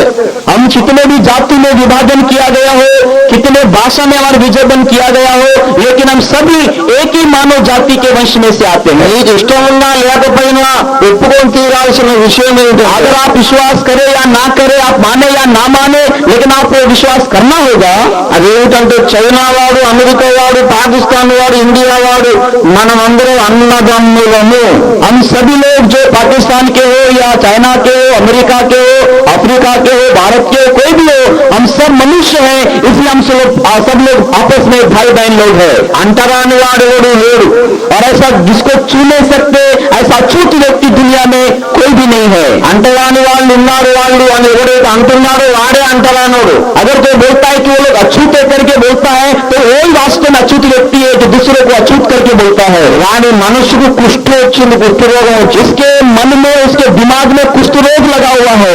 ఎవరి మనసులో కుష్ఠరోగం ఉందో వాడే అంటరాంతరం ఉందని బోధిస్తాడు. जिसके मन में कुष्ठ रोग लगा हुआ है, जिसके दिमाग में कुष्ठ रोग लगा हुआ है, वही दूसरों को अछूत करके वो बोलता है। మానవ జాతి యొక్క మాంసము రక్తం అంతా ఒకటే. मनुष्य जातियों का लहू और मांस सब एक ही प्रकार का है। మానవుల హృదయం అంతా ఒకటే. मनुष्य का जो हृदय होता है, जो दिल होता है, वो दिल सभी का एक समान होता है। ఏ భేదము లేదని బైబిల్ సెలవిస్తాడు. बाइबल बताता है कि सारे मनुष्य एक समान है, उसमें कोई फर्क नहीं है। మానవ జాతిని దేవుడు ఒక కుటుంబముగా సృజించాడు. परमेश्वर ने मानव जाति को एक परिवार के समान उनको बनाया है। మనుష్య జాతి దేవుని మీద తిరుగుబాటు చేసి, लेकिन यही मनुष्य ने क्या किया? परमेश्वर का उन्होंने विरोध किया। అయితే దేవునికి దూరముగా వీరు తమ సొంత రాజ్యాలు స్థాపించుకున్నప్పుడు और प्रभु के विरोध में जब उन्होंने अपने अपने विचारों से अपने अपने राज्य को बनाया है, దేవుడు మనుషులను విడిచిపెట్టలేదు. तब परमेश्वर ने मनुष्य को नहीं छोड़ा। మానవుల వ్యవహారములను జోక్యం చేసుకోవడం మొదలుపెట్టారు. मनुष्य के व्यवहारों में वो कार्य हस्तक्षेप करना उसने शुरू किया। ఆయన జోక్యం చేసుకుంటున్నాడు. वो मनुष्य के कामों में हस्तक्षेप करने लगा है। ఎందుకంటే దేవుడు మనుషులను విడిచిపెట్టడం వీలు కాదు, అవకాశమే లేదు. क्योंकि मनुष्य को परमेश्वर कभी छोड़ना नहीं चाहता है। ఎందుకంటే ఆయన చేసుకున్నది పిల్లలు వాళ్ళు. क्योंकि उसके बनाए हुए लोग हैं। మానవుల రాజ్యము మీద దేవుడు తానే అధికారి అయి ఉండి मनुष्य के राज्य पर वही परमेश्वर अधिकारी बनकर గత 6000 సంవత్సరాల నుండి पिछले 6000 सालों से ఎవరెవరికి రాజ్యమును అప్పగించాలనుకున్నాడో వాళ్ళకు రాజ్యం అప్పగిస్తున్నా. उनको वो राज्य देना चाहता था, उनको राज्य देते आ रहा है। అలాగున్న దేవుడు రాజ్యాన్ని అప్పగిస్తూ కొన్ని అద్భుత కార్యాలను చేశాడు ప్రియులారా. ऐसे राज्यों को सौंपते सौंपते उसने कई चमत्कार के काम उसने किया है। ఎందుకు నేను ఈ విషయాలు మీకు చెబుతున్నాను? क्यों ये बातें आपको बताता हूँ? బైబిల్లో ఉన్నటువంటి దేవుడు, बाइबल में जो परमेश्वर है, ఆయన సత్యము మాట్లాడతాడు. वो सच्चे बोलने वाला परमेश्वर है। ఎందుకంటే ఆయనకు సత్యము తెలుసు కనుక. क्योंकि उसको सच्चाई मालूम है, इसीलिए ఆయన చరిత్రను మాట్లాడతాడు. ఆయన वो इतिहास को बोलता है। ఎందుకంటే ఆయనకు చరిత్ర తెలుసు కాబట్టి इतिहास उसको मालूम है। జరగబోతున్న చరిత్రను కూడా చెబుతాడు ఆయన. होने वाले भविष्य में होने वाले चरित्र को बताता है। ఎందుకంటే చరిత్రను నడిపించే దేవుడు ఆయన. क्योंकि सारे इतिहास को चलाने वाला परमेश्वर है। ఆ గొప్ప దేవుని గురించి రాత్రి మాట్లాడుతున్నా. उस महान परमेश्वर के बारे में आज रात का जिक्र है। ప్రభువునందు ప్రియులారా, प्रभु में प्रियजनों, చాలా కాలం కిందట నేను సేవలోనికి రాకముందు बहुत साल पहले मैं प्रभु की सेवा में आने के पहले నేను ECIL అనే ప్రభుత్వ రంగ సంస్థలో ఉద్యోగం చేస్తుండేవాడిని. ECIL करके संस्था है, एक नौकरी करने का एक स्थान है जहां पर मैं नौकरी किया करता था पहले. అక్కడ electronics corporation of India limited, electronic corporation of India limited करके कंपनी का नाम है, वहां पर इस आप नौकरी किया करते थे. అక్కడ ఉద్యోగం చేస్తున్నప్పుడు वहां पर जब मैं नौकरी किया करता था, చాలా మంది నా మిత్రులు నాస్తికులు ఉండేవాళ్ళు. वहां पर हमारे बहुत सारे दोस्त लोग थे जो नास्तिक लोग रहते थे. నన్ను చాలా ప్రేమించేవాళ్ళు. वे लोग मुझसे बहुत प्रेम करते थे. నా పాటలు వినాలి, మాటలు వినాలని చాలా ఇష్టం. वे लोग मेरे गीत सुनना चाहते थे और मेरे वचनों को सुनना चाहते थे. కానీ ఎప్పుడు నేను నేర్పిన యేసుని గురించి మాట్లాడేవాడిని. मैं कभी भी अपना मुंह खोलने से यीशु मसीह के बारे में बोलता था. ఆఖరికి వాళ్ళు అన్నారు, బాబు అన్ని విషయాలు మీలో బాగానే ఉన్నాయి కానీ నువ్వు ఆ యేసు దేవుళ్ళ కొన్ని పట్టుకొని చెడిపోయారా బాబు అని అనేవారు. और सब लोग मुझको बोलते थे, भाई साहब आपके अंदर सब अच्छा है, लेकिन आप जो यीशु मसीह का प्रचार लेकर घूमते हैं वो अच्छी बात नहीं है करके लोगों ने कहा. నేననేవాడిని, మీరు కూడా అన్ని విషయాలు బాగానే ఉండండి, మీరు దేవుని తెలుసుకోలేక చెడిపోయారని నేను కూడా అనేవాడిని. मैं भी लोगों को बोलता था, तुम्हारे बारे में मैं बहुत अच्छा जानता हूँ, आप लोग बहुत अच्छे लोग हैं, लेकिन आप प्रभु यीशु मसीह को नहीं जानने के कारण तुम बिल्कुल बेकार बनते जा रहे करके वो बोलता था. సరే స్నేహితులందరినీ ఇట్లా ఒకరిని అనుకుంటుండేవాళ్ళం. दोस्त होने की वजह से ऐसा एक दूसरे से हम बातचीत किया करते थे. ఒకసారి వాళ్ళు సీరియస్ గా నాతో డిస్కషన్ పెట్టుకున్నారు. और एक दिन बड़े सीरियस रूप से आकर मेरे साथ वो लोग बात करने लगे. చూడు రంజిత్, ఇది అటు ఇటు వాళ్ళు తేల్చేసుకుందాం. हमने कहा, देखो रंजीत, आज हमको या उधर है या इधर है, सीधा हमको निर्णय करना होगा कुछ तो भी करना होगा. నువ్వు చెబుతున్న దేవుడు నిజమైన దేవుడేనా? अगर जो प्रभु के बारे में आप बताते क्या वो सच्चा परमेश्वर है? నేనన్నా, అవును, ఆయనే సత్యమైన దేవుడు. बिल्कुल हाँ, सही बात है, वो अच्छा परमेश्वर है, सच्चा परमेश्वर है. ఆయన కాక నిజమైన దేవుడు ఇంకెవరు లేరు. और उसके अलावा कोई सच्चा परमेश्वर नहीं है. ఈ మాట నువ్వు ఎలా చెప్పగలవు? उन्होंने बोला, ये बात तुम कैसे बिल्कुल खड़क करके बोल सकते हैं? నేనన్నాను, బైబిల్లో ఉన్నటువంటి దేవుడు తన దేవత్వానికి నిరూపణగా చెబుతున్నాడు. నేను మాత్రమే భవిష్యత్తు విషయములను చెప్పగలను, ఇంకెవరైనా చెప్పారా అని దేవుడు చెబుతున్నాడని చెప్పాను. तो उनको मैंने बताया कि बाइबल का जो परमेश्वर बताता है कि मैं जैसे भविष्य को पहले से बताया हूँ, क्या वैसा भविष्य बताने वाला कोई परमेश्वर है क्या जो वास्तव घटना हुआ है? కనుక దేవుడు బైబిల్లో ఉన్న దేవుడు భవిష్యత్తును ప్రకటించుచున్న దేవుడు కనుక ఆయన నిజమైన దేవుడు అని నేను చెప్పాను. मैं उनको लोगों को बताया कि बाइबल का जो परमेश्वर है वो भविष्य घटनाओं को पहले से बताता है और इसलिए वो सच्चा परमेश्वर है. అయితే వాళ్ళు అన్నారు, చెప్పునైనా కొంచెం వెటకారంగా నవ్వుతూ అడిగారు, చెప్పునైనా నీ దేవుడు ఏంటంటే భవిష్యత్తు చెప్పాడు అని. फिर उन लोगों ने हंसी करते हुए या टट्टे मुड़ाते हुए उन्होंने मुझसे पूछा, अय्या एक बार बताओ कि किस प्रकार का भविष्यवाणी आपके प्रभु ने किया है? నేను చెప్పాను, యేసు ప్రభు వారు కన్యకకు జన్మిస్తాడని యేసు జన్మకు ముందు 750 ఏళ్లకు ముందు యెషయా ప్రవక్త ద్వారా ప్రవచింపబడింది. तो उनको मैंने बताया कि प्रभु यीशु मसीह का जन्म एक कुंवारी के द्वारा होगा करके 700 साल पहले यीशु जन्म लेने के पहले ही भविष्यवाणी किया गया करके मैंने उनको बताया. యెషయా ప్రవక్త క్రీస్తుకు పూర్వం 700 ఏళ్ల కిందట ప్రవచించాడు. यीशु जो नबी था वो यीशु मसीह पैदा होने के पहले 700 साल पहले उसके बारे में उसने भविष्यवाणी किया था, वो जन्म लेगा करके. యెషయా రాశాడు, కన్యక గర్భవతి అయి కుమారుని కనును. यीशु ने लिख के रखा है कि कुंवारी गर्भवती होगी और एक पुत्र को जनेगी. సరిగ్గా 750 ఏళ్ళు అయ్యాక కన్యక గర్భవతి యేసుని కన్నది. और जैसा ही 750 साल पूरे हुए फिर एक कुंवारी मतलब गर्भवती होकर अपने पुत्र को जन्म देती है. 500 ఏళ్లకు క్రిందట 500 ఏళ్లకు పూర్వం మీకా అనే ప్రవక్త చెప్పాడు, ఆయన బెత్లెహేములో పుట్టినని. और यीशु मसीह के जन्म के 500 साल पहले एक नबी ने भविष्यवाणी किया था कि प्रभु यीशु मसीह का जन्म बेतलेहम गांव में होगा. సరిగ్గా బెత్లెహేములోనే యేసు ప్రభు పుట్టాడు. और बिल्कुल उसी प्रकार से यीशु मसीह का जन्म बेतलेहम में उसका जन्म हुआ. ఆయన పుట్టినప్పుడు చాలా మంది చిన్నపిల్లలు చంపబడతారని ముందుగా రాయబడింది. और उसका जन्म लेते समय में बहुत सारे छोटे छोटे बच्चे मार दिए जाएंगे करके भविष्यवाणी किया गया था. అలాగే యేసు ప్రభు వారు పుట్టినప్పుడు హేరోదు రాజు చిన్నపిల్లలను చంపించారు. और ठीक उसी प्रकार से जैसा लिखा था वैसा ही जब यीशु मसीह पैदा हुआ था हेरोद राजा ने कुछ बच्चों को उसने मार दिया था, छोटे बच्चों. ఈ విధంగా చాలా విషయాలు చెప్పాను. और इस इस प्रकार से बाइबल में से बहुत सारी बातें जो भविष्य में बताए गए तो उसका पूरा हुआ, इसका विवरण उनको बताया। అయితే వాళ్ళు నాస్తికులు హేతువాదులు और वे लोग जो थे नास्तिक लोग थे, विवाद किया करते थे, మీకు తొందరగా నమ్మరు కదా ఏ విషయాన్ని కూడా। और वे लोग जल्दी से किसी बात पर विश्वास नहीं करते। वे लोग వాళ్ళు అన్నారు, చూడు బాబు, యేసు ప్రభువు కన్యకకు జన్మించును అని బైబిల్లోనే రాసింది, కన్యకకు పుట్టాడు అని బైబిల్లోనే రాసింది, రెండు మేము రాసుకున్నాం। और उन्होंने कहा देखो बाइबल में लिखा है कि कुंवारी के द्वारा जन्म होगा करके बाइबल लिखा हुआ है, और फिर कुंवारी से जन्म लिया भी करके बाइबल में ही लिखा हुआ है। कल फिर उन्होंने मुझे उत्तर दिया, మీ తాతలు ముత్తాతలు వెనక పేజీలో కూర్చొని రాశారు ఆ బైబిల్, और तुम्हारे बुजुर्गों ने शायद बैठकर उस विषय को लिखा होगा। ఈ పేజీలో రాశారు కన్యకకు జన్మించును అని।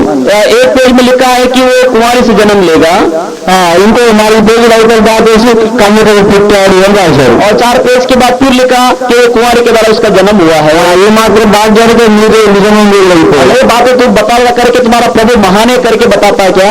నేను కూడా రాస్తాను బుక్ లో। और हम लोग भी अपने बुक में से लिख सकते हैं, ఏ ఫలానా ఊర్లో పిల్లయ్య వెంకయ్య మంగయ్య ఎవరో ఒకడు పుట్టినని రాస్తాం। और हम लोग भी गांव में ऐसा लिख सकते हैं कि हमारे ग्रंथ में लिख सकते हैं कोई ना कोई गांव में ऐसा कोई नाम का व्यक्ति से जन्म लेकर के बताते हैं, తర్వాత వాడు పుట్టాడని మేము రాస్తాం। फिर वो जन्म लिया भी करके फिर हम लोग लिख के लगाएंगे। అప్పుడు పిల్లలు దేవుడు అయిపోతాడా? तो फिर वो जो नाम का व्यक्ति है परमेश्वर बन जाता है क्या? ఇది కూడా నిజమైన మాట। మరి ये भी अच्छा एक बात है, ఆయన ఒప్పుకోవాల్సిన మాట। ये भी बात जो बोल रहे हो सही बात है। అప్పుడు వాళ్ళు అన్నారు ఏంటంటే, చూడండి రంజిత్ గారు, మా కండ్ల ముందు జరిగేది ఏమన్నా ఉంటే చెప్పండి। तो उन्होंने बोला देखो जो पुरानी बात है उसको छोड़कर अभी हमारे आंखों के सामने जो घटना हो रहा है उसके बारे में कुछ बताओ। उन्होंने कहा బైబిల్లోని ఈ పేజీలో రాసిన ప్రవచనం ఈ పేజీలో ఏంటంటే మేము నమ్మాం। उन्होंने बोला बाइबल में से ही यहाँ पर भविष्यवाणी किया गया, दूसरे पेज में पूरा हुआ करके बताना, ये हम लोग विश्वास नहीं करेंगे।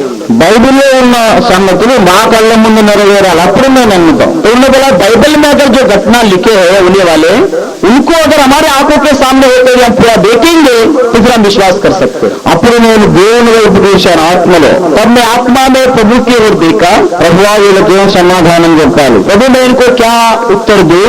అప్పుడు నేను వయసులో చిన్నవాడిని, అనుభవంలో చిన్నవాడిని, వాక్యం కూడా అంత ఎక్కువ తెలియదు నాకు। उस समय उम्र में छोटा था, ज्ञान में छोटा था, वचन इतना नहीं जानता था। దేవుని అడిగా, ప్రభువా నీవే నన్ను నడిపించాలి। प्रभु से मैंने मांगा, प्रभु तुम मुझे चला। ప్రభు నన్ను చూసి చిరునవ్వు నవ్వాడు। प्रभु मुझे देखकर हंसने लगा। నువ్వు మాట్లాడు, నేను నీకు తోడు ఉంటాను। प्रभु ने कहा कि तू बोल, मैं तेरी मदद करूंगा। ప్రభు నా మనసుకు తన వాక్కును అందించాడు। प्रभु ने मेरे मनों में उसके वचनों को दिया। నేను చెప్పాను, వాళ్ళని అడిగాను, ఏమండి మరి ఒకవేళ మన కళ్ళ ముందు నెరవేరే ప్రవచనాలు ఏమన్నా ఉంటే మీరు నమ్ముతారా? फिर मैंने उनको बोला कि भविष्यवाणियां जो बाइबल में है अगर वो हमारे आंखों के सामने पूरा हो रहा है, ऐसा अगर आप देखेंगे तो क्या आप विश्वास करेंगे? వాళ్ళు తప్పకుండా నమ్ముతామన్నారు। उन्होंने बोला हाँ जरूर हम विश्वास करेंगे।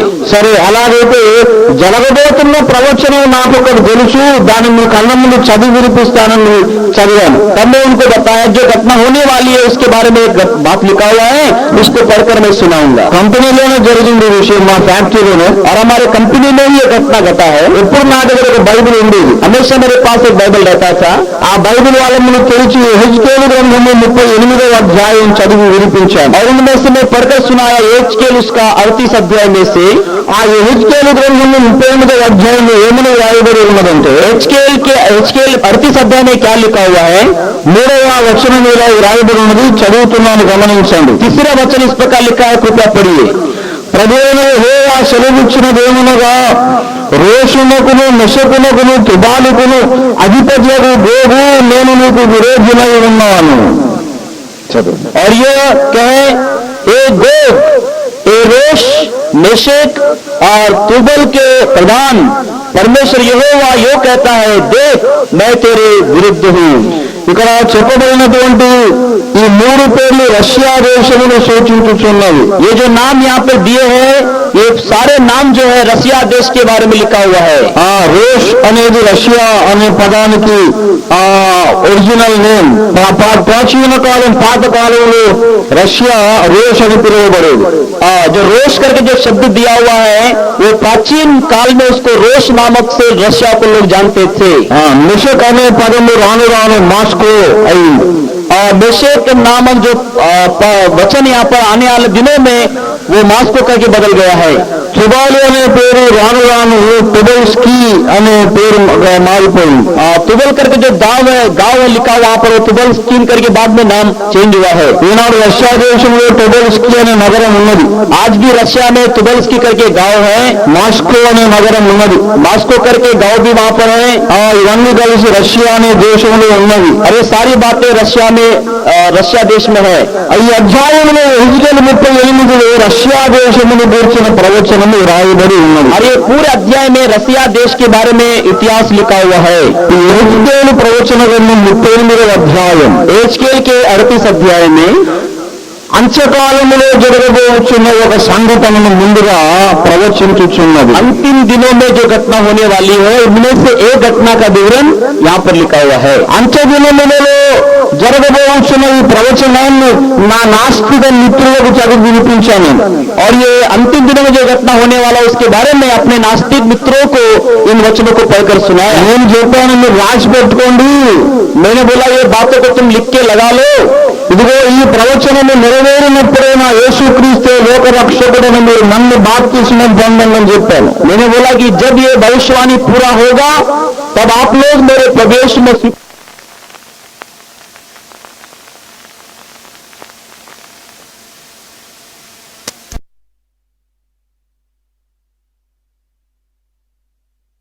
भविष्यवाणी पूरा होगा तब आप लोग मेरे प्रवेश मसीह को उद्धार करता करके स्वीकार करके बपतिस्मा लेकर उनको मैंने बताया। చెప్పండి సార్ అని అడిగారు. उन्होंने बोला देखो बताइए भविष्यवाणी क्या है वहां पर। అంత్య దినములలో ఈరాడు జరగబోచున్నది. अंतिम दिनों में इस प्रकार से होगा। రష్యా దాని మిత్ర దేశాలన్నీ వచ్చి रशिया उसके सारे मित्र देश मिलकर ఇశ్రాయేలు మీద దండెత్తి యుద్ధము చేయబోతున్నారు. इस्राएल के ऊपर में आगे आकर वो युद्ध करेंगे। 16వ వచనం చూడండి. 16 वचन को आप देखिए उसी का। మేఘము భూమిని కమ్మినట్లు ఇశ్రాయేలీయులకు నా జనుల మీద పడిదరు అంత్య దినముల యందు అది సంభవించును. और जैसे बादल भूमि पर छा जाता है वैसे ही तू मेरी प्रजा इस्राएल के देश पर ऐसी चढ़ाई करेगा, इसलिए गोग अंत के दिन में ऐसा होगा। అంత్య దినములనే ఉన్నాయి బైబిల్లో గమనించాలి. अंत के दिनों करके बाइबल दिया हुआ है। प्रिय देखिए ప్రభునందు ప్రియులారా బాగా గమనించండి. దినములు అనే ఉన్నది प्रभु में लिखा, देखो दिनों करके लिखा हुआ है। ఆ దినములకు అంతం ఒకటి ఉన్నది. इन दिनों का एक अंत होने वाला है। దినములకు ప్రారంభము కూడా ఒకటి ఉన్నది. दिनों का एक प्रारंभ भी है।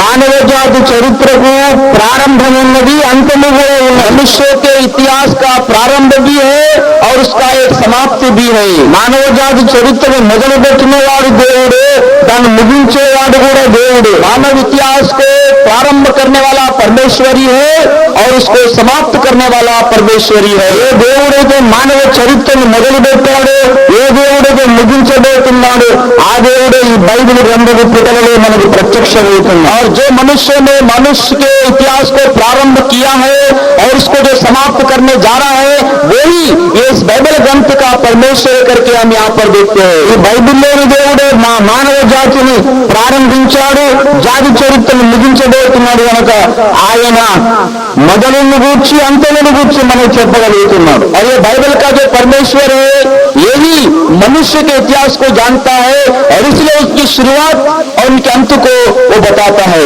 మనిషి ఎట్లా పుట్టాడు, తలలో నుంచి కాళ్ళలో నుంచి పుట్టాడని చెప్పలేదు. मनुष्य कैसा जन्म लिया ऐसा नहीं लिखा है कि पैरों में से सिर में से जन्म हुआ करके नहीं लिखा है। यहाँ पर దేవుడు నేల మంటి నుండి నరుని సృజించనని బైబిల్ చెబుతుంది. बाइबल बताता है कि परमेश्वर ने मनुष्य को मिट्टी से बनाया। पहले एक मनुष्य को నేల మంటిని తీసుకున్నాడు, उसने पृथ्वी में से मिट्टी को लिया, మట్టితో శరీరాన్ని చేశాడు. एक मट्टी से उसने शरीर को बनाया అతని ముక్కు రంధ్రములలో తన గాలితో దేవుడు తన శ్వాసమును ఊదాడు.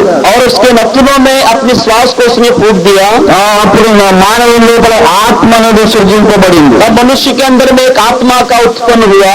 అప్పుడు మానవుడు శరీరము ఆత్మ కలిసినటువంటి ఒక నూతనమైన జీవిగా ఆయన లేచి కూర్చున్నాడు. కూర్చున్నాడు. मनुष्य शरीर और आत्मा का मतलब मिलकर एक शरीर के रूप में वो पैदा हुआ। మానవుల్లో రెండు భాగాలు ఉన్నాయి. मनुष्य के दो विभाग हैं।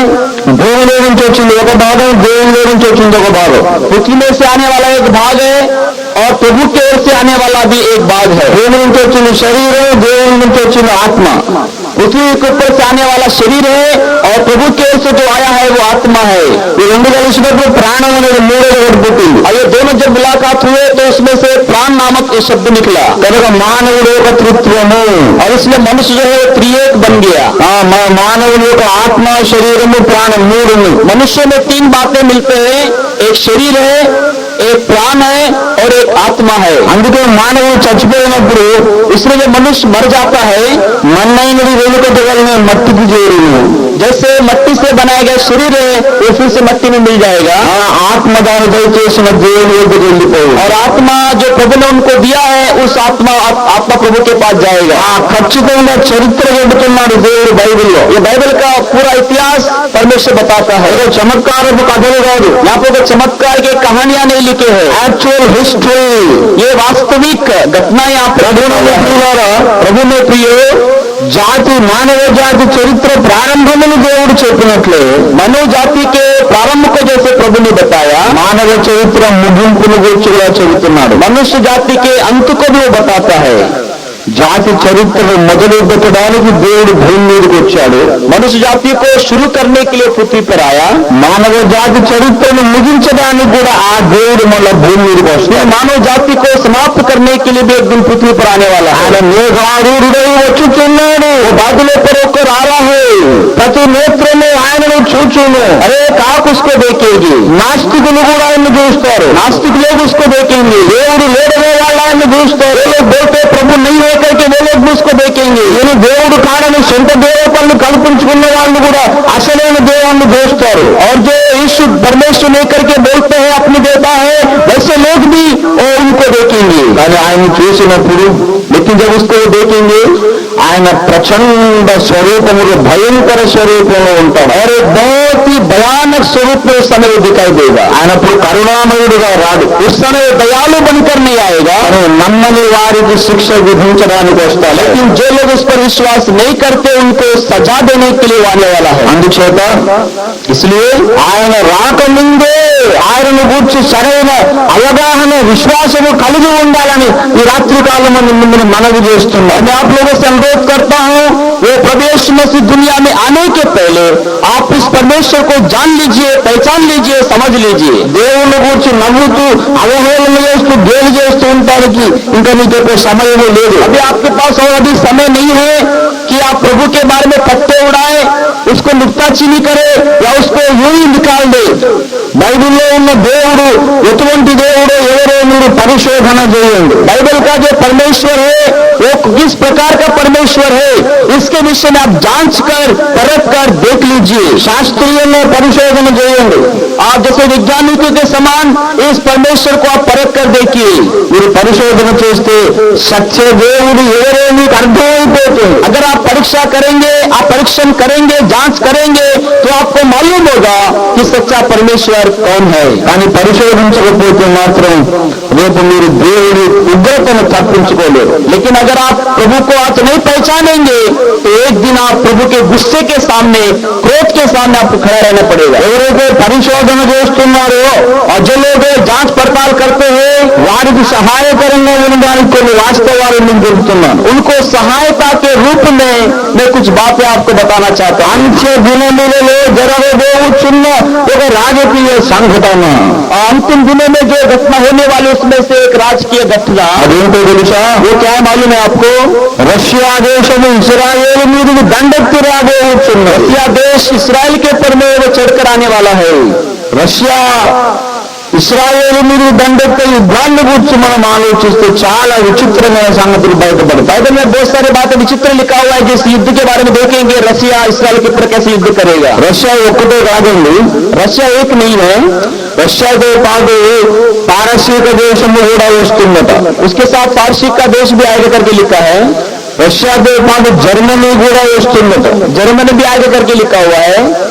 ఇంకా తోగర్మ, లిబియా అనే అనేకమైన దేశములు, ఈజిప్టు అనేక దేశాలు ఉన్నాయి. వీళ్ళందరూ కలిసి ఇజ్రాయేల్ మీద దండెత్తుతారు. और ये सारे देश मिलकर इसराइल के ऊपर में मतलब चढ़ाई करेंगे।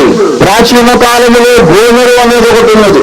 वो प्राचीन काल में गोमेर नाम का एक था स्थान। ఆ గోమెరు కూడా ఇశ్రాయేలు మీదకి దండెత్తి వస్తుంది. और ये गोमेर भी इसराइल के ऊपर में युद्ध के लिए आ रहा है। ఆనాటి గోమెరును ఈనాడు మనం జర్మనీ అని పిలుస్తున్నాం. उस दिन के गोमेर को आज हम जर्मनी करके बोलते हैं। దినాలు గడిచే కొద్ది, వందల వేల సంవత్సరాలు గడిచే కొద్ది ఊర్ల పేర్లు మారిపోతాయి. जैसे जैसे समय बीतते जाता है गांव के जो नाम है वो बदलते जाते हैं। ఒకప్పుడు హస్తినాపురం అన్నారు, एक समय हस्तिनापुर करके बोलते थे, ఇంద్రప్రస్థం అన్నారు, इंद्रप्रस्थ करके बोलते थे, ఇప్పుడేమో ఢిల్లీ అంటున్నారు. अभी इसको दिल्ली करके बोलते हैं।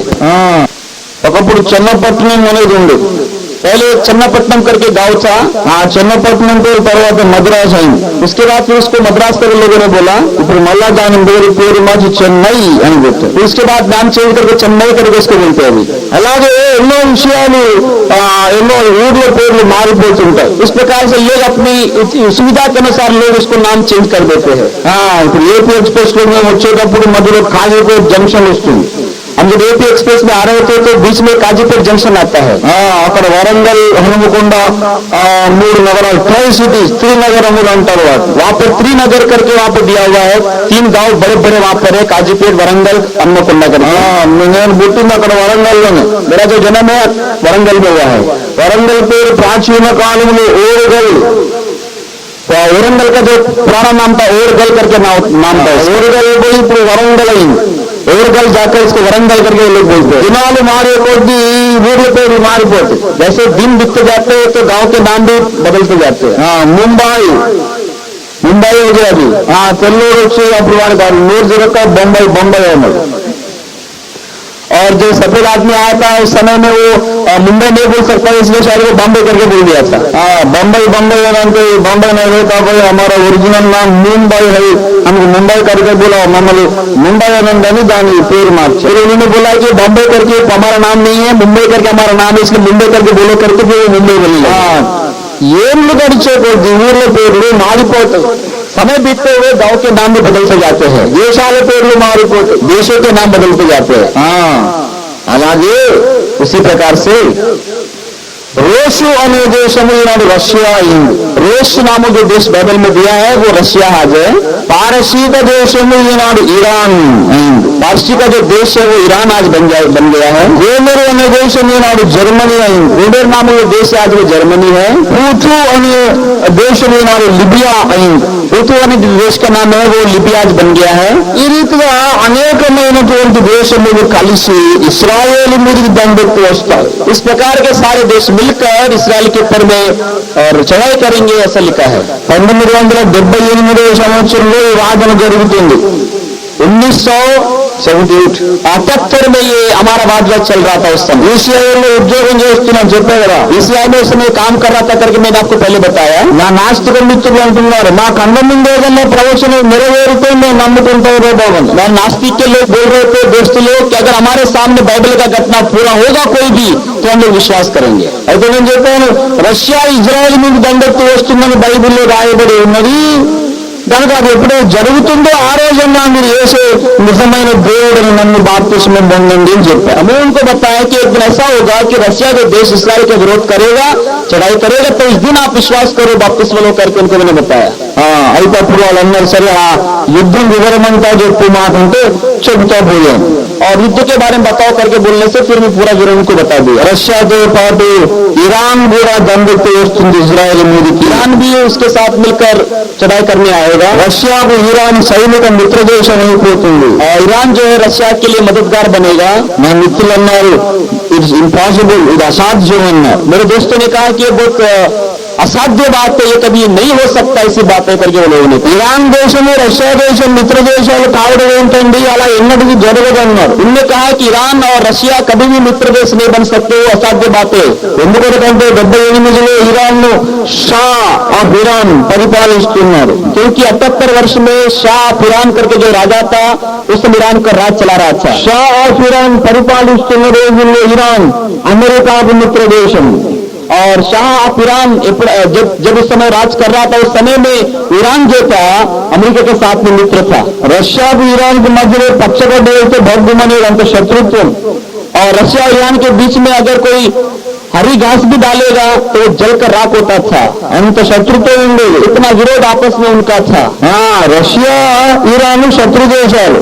रशिया ईरान जो थे पहले शत्रु देश थे।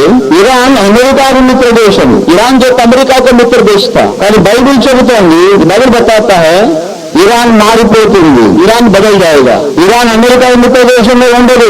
ईरान जो अमेरिका का मित्र देश नहीं बनेगा, ఇరాన్ రష్యాకు మిత్ర దేశం అయిపోతుంది. रशिया का मित्र देश नहीं बनेगा। నా మిత్రులు అన్నారు, దిస్ ఇస్ ఇంపాసిబుల్ అన్నారు. मेरे दोस्तों ने कहा कि ये तो बिल्कुल इम्पॉसिबल है, ये असाध्य बात है।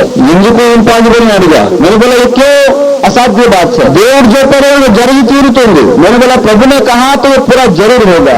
షా ఉన్నాడు కదా, చక్రవర్తి ఉన్నాడు కదా, వాడు ఉన్నంత కాలం వాళ్ళు అమెరికాకు తొత్తులైపోయి అమెరికా మిత్రులు అయిపోయారు అన్నారు. उन्होंने बोला कि देखो जब तक शाह राज्य करेगा उस समय अमेरिका के साथ में मिलकर रह करके उन्होंने कहा। నేను చెప్పాను, मैंने कहा దేవుని ప్రవచనం నెరవేరడానికి షా అడ్డం వస్తే దేవుడు షాను పీకేస్తాడని చెప్పాను. मैंने बोला अगर परमेश्वर का भविष्यवाणी पूरा होने के लिए अगर शाह बीच में आता है तो उसको निकाल लेता है। షా ప్రభుత్వం కుప్పకూలిపోతుందని ప్రవచనం చెప్పాను. मैंने बोला शाह का जो राज्य है वो एक दिन गिर जाएगा। నేను అప్పుడు ఫుల్ టైం మినిస్ట్రీకి రాలేదు. उस समय में पूरे काल के संपूर्ण काल सेवा में नहीं आया। ఏదో నేను ఉద్యోగం చేసుకుంటూ సువార్త ప్రకటిస్తున్నాను. उस समय नौकरी करते हुए भी मैं सुसमाचार बताता था। దేవుని ఆత్మ నా మీద దిగి వచ్చి ఆ ప్రవచనం చెప్పించాడు. और परमेश्वर की आत्मा मेरे ऊपर उतर कर ये भविष्यवाणी को बताया। ఇరాన్ లో షా ప్రభుత్వం కూలిపోతుంది, ईरान का जो शाह का शासन है वो गिर जाएगा, కొత్త ప్రభుత్వం వస్తుంది. नया राज्य वहां पर आएगा కొత్త ప్రభుత్వం వచ్చిన తర్వాత ఇరాన్ రష్యాకు మిత్ర దేశంగా మారిపోతుంది. और नया राष्ट्र आने के नया राजा आने के बाद में वो रशिया के साथ मित्र बन जाएगा। ఈనాడు మన కళ్ళ ముందే జరిగింది, మనకు తెలుసు. प्रियो आज वो घटना हमारे आपके सामने वो हम सब जानते हैं। ఇరాన్ లో షా ప్రభుత్వం కూలిపోయింది, మన కళ్ళ ముందే కూలిపోయింది. और हमने देखा था कि ईरान का जो शाह का राजा था वो गिर गया है। అయాతుల్లా ఖొమైనీ ద్వారా కొత్త ప్రభుత్వం వచ్చింది. अयातुल्ला करके जो नया राज्य के द्वारा इसका राज चलता है, ఆ కొత్త రాజ్యం వచ్చాక ఇరాన్ మారిపోయింది. और नया राजा आने के बाद में वो राज्य पूरा चेंज हुआ है। 78లో నేను చెప్పినట్లుగానే ఈనాడు రష్యాకు ఇరాన్ కు దగ్గర సంబంధాలు ఏర్పడ్డాయి. और आज जैसे मैंने आपको बताया है, आज रशिया ईरान को अच्छा मित्र संबंध बढ़ते जा रहा है। తర్వాత అడిగారు, సరే ఇదొకటి మేము రాసుకుంటాం మిస్టర్ రంజిత్, మేము రాసుకుంటాం, సరే మంచి ఇంకా చెప్పండి, ఇంకేం జరుగుతాయి చెప్పండి అని అడిగారు. उन्होंने पूछा ठीक है हम ये लिख लेते हैं, अच्छी बात है, और बताइए और क्या होगा। తర్వాత ఇంకో మాట ఏంటంటే జర్మనీ రష్యాతో పాటు మిత్ర దేశం అయిపోతుందని చెప్పారు. मैंने बोला जर्मनी भी एक दिन रशिया के साथ मित्र बन जाएगा। వాళ్ళు గట్టిగా నవ్వారు. वो लोग बिल्कुल हंसने लगे। జర్మనీ అంటే ఏ జర్మనీ? उन्होंने बोला कौन सी जर्मनी करके? उन्होंने बोला నీకు తెలియదా బాబు, 2 జర్మనీలు ఉన్నాయని? उन्होंने बोला कि क्या 2 जर्मनी करके आपको नहीं मालूम? East Germany, west Germany. East Germany भी है, वेस्ट जर्मनी भी है। తూర్పు జర్మనీ, పశ్చిమ జర్మనీ, 2 జర్మనీలు ఉన్నాయి. पूर्व और पश्चिम जर्मनी 2 है वहाँ पर। ఇందులో ఏ జర్మనీ గురించి మీ దేవుడు మాట్లాడుతున్నాడు? यहाँ पर कौन सी जर्मनी के बारे में आपका प्रभु बोलता है? అప్పటికే పరిశుద్ధాత్మ నిండుగా నాలో నిండిపోయి నేను భగభగ మండుతున్నానన్నమాట.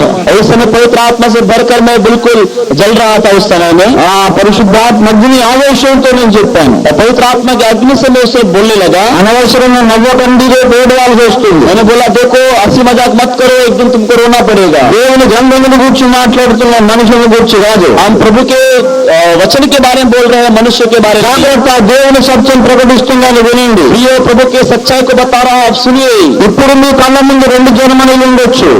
आज आपके सामने 2 जर्मनी होंगे, కానీ బైబిల్ రాసినప్పుడు ఒక జర్మనీనే ఉంది. ये बाइबल लिखा गया समय एक ही जर्मनी था। మళ్ళీ అంత్య దినములలో రష్యా దండెత్తే సమయంలో మళ్ళీ ఒక్క జర్మనీయే ఉంటుందని చెప్పారు.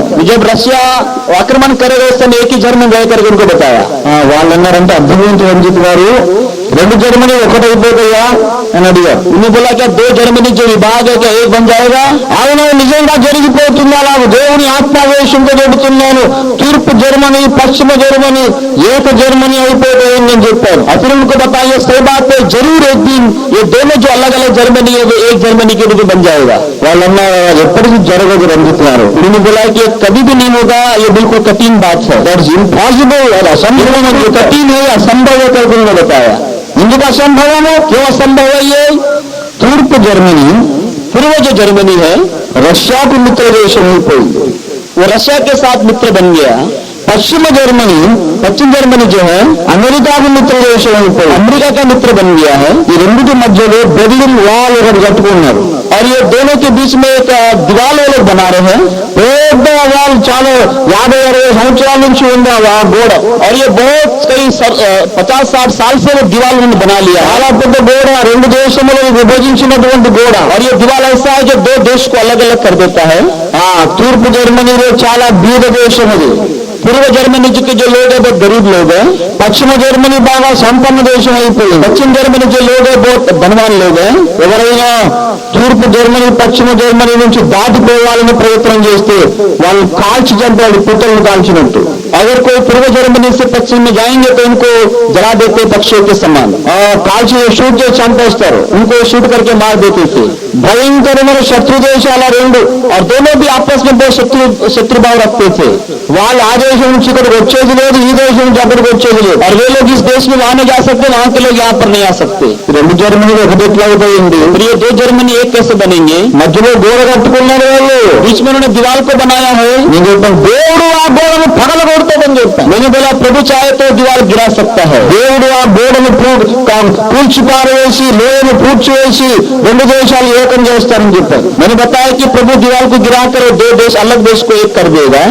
ఇది జరిగితే మాత్రం మేము తప్పకుండా మీ దేవుడు గొప్ప దేవుడిని ఒప్పుకుంటాం రంజిత్ గారు అన్నారు. उन्होंने कहा कि अगर ऐसा होगा तो जरूर हम विश्वास करेंगे आपका। ఈనాడు మనకు తెలుసు, आज हमको मालूम है, మన కళ్ళ ముందే మన జీవిత కాలంలోనే हमारे आंखों के सामने आज के दिनों में జర్మనీ ఛాన్సలర్ హెల్మట్ కోల్ అనే నాయకుడు, जर्मनी का जो चांसलर है हेलमेट कोट करके, ఆయన పెద్ద బుల్డోజర్ డ్రైవ్ చేసుకుంటూ వెళ్ళి और उसने खुद अपने हाथ से बुलडोजर को चलाते हुए आगे जाकर ఆ బెర్లిన్ వాల్ కూల్చి పారవేశాడు. बर्लिन जो दीवार था उसको उसने गिरा दिया। ఈనాడు తూర్పు జర్మనీ పశ్చిమ జర్మనీ ఏక జర్మనీ అయిపోయింది. अभी आज जो है वो दो अलग अलग जर्मनी जो है वो एक जर्मनी मतलब एक ही देश बन गया है। ఒకే జర్మనీ అయిపోయింది. एक ही जर्मनी आज बन गया है। మీరు ఎందుకు చెప్పమంటారు ఒక మాట? ఇరాన్ మారిపోతుంది, కొత్త ప్రభుత్వం వస్తుంది, అమెరికా అనుకూల ప్రభుత్వం పోతుంది, రష్యా అనుకూల ప్రభుత్వం వస్తుందని చెప్పాను. हमें उनको बताया कि ईरान का राजा बदल जाएगा और ईरान का जो मित्र अमेरिका से टूटकर वो रशिया के साथ मित्र बनेगा। सारी घटना उनको मैंने बताया। మన కళ్ళ ముందే జరిగింది అది. ये सारी बातें उनकी आंखों के सामने पूरा हुआ। రెండు జర్మనీలు ఏక జర్మనీ అయిపోతాయని చెప్పాను. फिर मैंने ये बताया कि दो जर्मनी जो है एक जर्मनी बदल जाएगा। అది మన కళ్ళ ముందు ఏక జర్మనీ అయిపోయింది. और हमारे आंख के सामने ये पूरा हुआ है। ఎన్ని ప్రవచనాలు చెప్పమంటారు? और कितनी भविष्यवाणी आप बताना चाहते हैं? ఇటువంటి ఎన్నైనా చెప్పుకోవచ్చు. इस प्रकार के हम बहुत सारी बातें बता सकते हैं। ఆఖరిని ఇంకొక విషయం చెబుతున్నా, గమనించండి. अंत में एक बात मैं आपको बताऊंगा। అంచె దినములలో ఎప్పుడైతే ఇశ్రాయేలు దేశం మీదకి రష్యా దండెత్తి వస్తుందో ఆ రోజుల్లో అమెరికా చాలా బలహీనమైన రాజ్యముగా ఉంటుంది. और जब रशिया जो है इस्राएल के ऊपर जब विरोध करने आएगा तो अमेरिका जो है कमजोर बन जाएगा। ఇజ్రాయెల్ ఒక చిన్న దేశం ఉంది. इस्राएल देश बहुत छोटा देश है। ఇస్రాయెల్ జనాభా ఎంతో తెలుసా? इस्राएल देश का जनसंख्या कितना मालूम है आपको? హైదరాబాద్ జనాభా ఎంతో ఇస్రాయెల్ జనాభా అంతే. हैदराबाद नगर का जो जनसंख्या है उतना ही इस्राएल देश भर का जनसंख्या है। ఒక చిన్న దేశం, छोटा सा देश है। అంత చిన్న దేశం మీదకి అగ్రరాజ్యములన్నీ ఇరాన్, తర్వాత లిబియా, సిరియా, ఇవాళ రష్యా, తర్వాత జర్మనీ, ఇన్ని అగ్రరాజ్యములు దండెత్తి ఒక చిన్న దేశం మీదకి వస్తున్నాయి. और ये बड़े बड़े जो राष्ट्र है वो सब मिलकर इस छोटे से राष्ट्र के ऊपर में युद्ध में आएंगे वो लोग। ఆ చిన్న దేశానికి ఎవరు సహాయం చేస్తారు? फिर छोटे देश को कौन सहायता करेगा? రష్యా దండెత్తి వస్తే పాపం ఆ చిన్న దేశానికి ఎవరు సహాయం చేస్తారు? रशिया जब युद्ध करने उस देश पर आएगा तो छोटे देश को कौन मदद करेगा? వెంటనే అందరూ చెప్తారు అమెరికా సహాయం చేస్తుంది. ये सब लोग बताते हैं अमेरिका मदद करेगा करके। కాదండి, అలా జరగదు. अमेरिका नहीं करेगा इस प्रकार से। అమెరికా సహాయం చేస్తుంది బైబిల్లో లేదు. अमेरिका मदद करेगा करके बाइबल नहीं लिखा हुआ। అమెరికా, గ్రేట్ బ్రిటన్ ఇటువంటి పశ్చిమ దేశాలు ఏం చేస్తాయంటే, ఆస్ట్రేలియా, అమెరికా, గ్రేట్ బ్రిటన్ వీళ్ళు ఏం చేస్తారంటే ఒక ప్రొటెస్ట్, ఒక వ్యతిరేకత, ఖండన ప్రకటన చేసి నోరు మూసుకొని కూర్చుంటారు. वो लोग क्या करेंगे? अमेरिका, ग्रेट ब्रिटेन और जो ऑस्ट्रेलिया, ये लोग क्या करेंगे? विरोध करेंगे कुछ दिन ऐसा युद्ध नहीं होना करके, लेकिन बाद में चुप बैठेंगे। 13వ వచనం చూడండి. 13 वचन में देखिए, శెబావారులు, దదాని వారులు, తరుశీసు వర్తకులు, కొదవ సింహముల వంటి వారైన దాని వారందరూ నిన్ను చూచి సొమ్ము దోచుకొనుటకు వచ్చితివా, దోపు దోచుకొనుటకు సైన్యము సమకూర్చితివా, బహుగా దోపు దోచుకొని వెండి బంగారములను, పశువులను, సరకులను పట్టుకొని పోవుటకు చాలా దోపుడు దోచుకుంటూ వచ్చితివా అని అడుగుదురు. और शबा और ददान के लोग और तर्शीश के व्यापारी अपने देश के सब जवान सियों समेत तुझसे कहेंगे, क्या तू लूटने को आता है? क्या तूने धन छीनने, सोना चांदी उठाने, डोर और संपत्ति ले जाने और बड़ी लूट अपना लेने को अपनी बड़ी भीड़ इकट्ठी की है? అడుగుతారంటే వాళ్ళు అంతే, అంతకంటే ఇంకేం చేయరు. वे लोग पूछेंगे, ऐसा क्यों तुम लोग आ रहे हैं लड़ने के लिए करके? वो लोग पूछेंगे। అంతేగాని వచ్చి వాళ్ళు కూడా సైన్యం వేసుకొని వచ్చి అన్యాయం జరగనీయం మేము కూడా యుద్ధం చేస్తామంటే రారు. लेकिन वो लोग विरोध करेंगे, लेकिन युद्ध में हम लड़ेंगे करके सामने नहीं आएंगे। 11-12 సంవత్సరాల క్రిందట నేను ఒక పుస్తకాన్ని ప్రచురం చేశాను, యుగాంతం అనే గ్రంథం. 11 या 12 साल पहले मैंने एक पुस्तक को लिखा है, युगांत करके किताब का नाम है। ఆ పుస్తకంలో ఆనాడే నేను రాశాను, और उस पुस्तक में उसी दिनों मैंने लिख के रखा है, అంచె దినములలో అమెరికా సర్వనాశనం అయిపోతుంది. अंतिम दिनों में ऐसा हो जाएगा कि अमेरिका जो देश है वो धीरे धीरे टूटने लगेगा। ఆర్థికంగా అప్పులలో అది కూరుకుపోతుంది. ऐसा स्थिति आ जाएगा कि एक दिन वो आर्थिक परिस्थिति में गिर जाएगा, అమెరికా సైనిక పరంగా కూడా సర్వనాశనం అయిపోతుంది. और वो सैनिक स्थिति से भी वो कमजोर हो जाएगा। యుగాంతం అనే గ్రంథం కూడా మా బుక్ స్టాల్లో ఉంటుందా, తెలుగు తెలిసే వాళ్ళు ఉంటే కొనుక్కొని చదవండి. अगर आप तेलुगु पढ़ सकते हैं, युगांत नामक जो पुस्तक है उसको लेकर आप पढ़िए। అమెరికా సర్వనాశనం అయిపోతుందని రాశాను అందులో. और लिखा है कि अमेरिका एक दिन ऐसा नाश की ओर जाएगा। దేవుడు అమెరికా మీదకి అగ్ని జ్వాలలు పంపిస్తాడు అని చెప్పి రాశాను. अमेरिका के ऊपर में परमेश्वर अग्नि के ज्वाला भेजे करके लिखा हुआ है। ఎలా తెలుసు నాకు? ये सब बात मुझे कैसा मालूम है? ఈ బైబిల్ నాకు తెలియజెప్పింది. ये बाइबल ने मुझे बताया है। రష్యా ఇస్రాయేల్ మీదకి దండెత్తినప్పుడు इसराइल के ऊपर में जब रशिया जाएगा युद्ध करने, దాన్ని ఎదుర్కోలేని పరిస్థితులు అమెరికా ఉంటుంది. वैसी परिस्थिति में आ जाएगा अमेरिका के बेचारा वो मदद नहीं कर सकेगा। తర్షీషు అనగా గ్రేట్ బ్రిటన్ అని అర్థం. तर्शीश का अर्थ होता है ग्रेट ब्रिटेन। ఎందుకంటే గ్రేట్ బ్రిటన్ లో నుంచి పుట్టిన వాళ్ళందరూ కూడా ప్రథమ సింహములు, యంగ్ లయన్స్ అని రాయబడింది. क्योंकि ग्रेट ब्रिटेन से जितने जन्म लिए हैं वो सब यंग लायन या जवान सिंह करके लिखा हुआ है। ఇవన్నీ కూడా యంగ్ లయన్స్ అయితే ఆ తర్షీషు మదర్ లయన్ కావాలి. और ये सारे अगर जवान सिंह है तो तर्शीश जो है वो एक माता सिंह बन जाएगी। ఇప్పుడు గ్రేట్ బ్రిటన్ కు ఉన్నటువంటి చిహ్నం ఏంటో, గుర్తు ఏంటో తెలుసా? ఆడు సింహము. ग्रेट ब्रिटेन का जो चिन्ह वहां पर है, देश का चिन्ह क्या है? वो एक सिंह का चिन्ह है।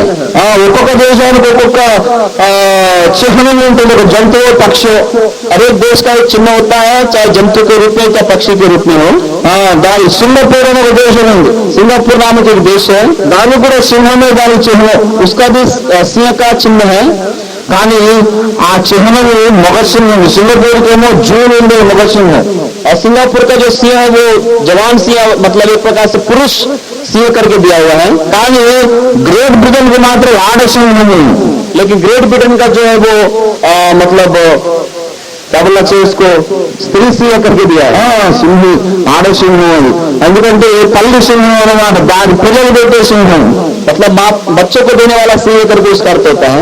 అందుకని దాని కింద ఉన్న వాళ్ళందరూ ప్రథమ సింహము అన్నారు. इसलिए उसके नीचे रहने वाले जो जितने भी लोग हैं सब वो जवान सिंह करके दिया हुआ है। తర్షీషు అనేది గ్రేట్ బ్రిటన్ ను చూపిస్తోంది. तर्शीश जो है ग्रेट ब्रिटेन को बताता है। అనగా ఆంగ్లో సాక్సన్ పీపుల్ అందరూ కూడా తర్షీషు యొక్క ప్రథమ సింహములు. आंग्लों के जो लोग हैं वो सभी लोग तर्शीश के जो सिंह के समान ये लोग हैं। అక్కడ నుంచి పుట్టుకొచ్చింది అమెరికా.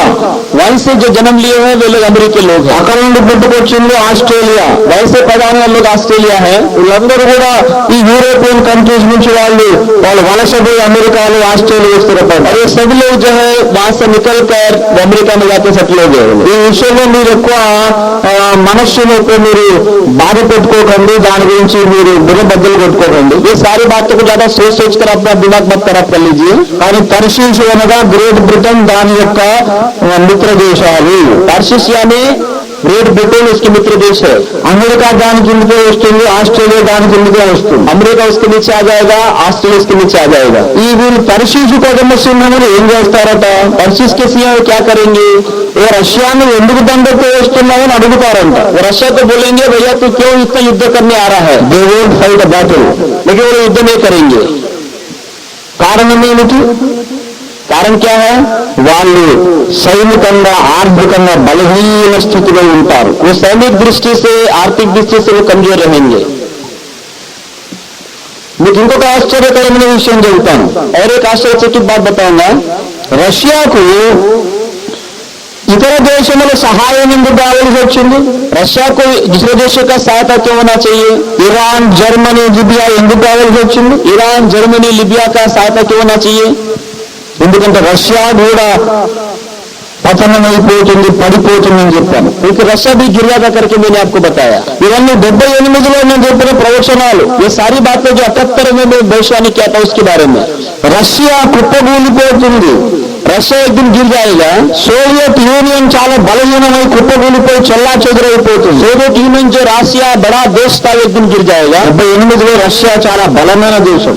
78 वर्ष में बहुत महान राष्ट्र था रशिया। ప్రపంచమంతటా మా ఎర్ర జెండా పాతుదామంటూ వాళ్ళు వంటలేస్తున్నారు. वो लोग सारे दुनिया में अपना लाल झंडा डालना चाहते थे वो लोग। నేను చెప్పాను రష్యా నాశనం అయిపోతుంది, लेकिन मैंने बताया एक दिन रशिया गिर जाएगा, అమెరికా నాశనం అయిపోతుంది, अमेरिका गिर जाएगा एक दिन। మన కళ్ళ ముందే సోవియట్ యూనియన్ పడిపోయింది. हमारा आपके सामने हम जानते हैं कि रशिया गिर गया है। నేను యుగాంతమనే గ్రంథం ప్రచురించినప్పుడు युगांत नामक ग्रंथ को जब मैंने प्रस्तुत किया था, రష్యా చాలా బలమైన దేశంగా ఉంది. रशिया बहुत बलवान देश था।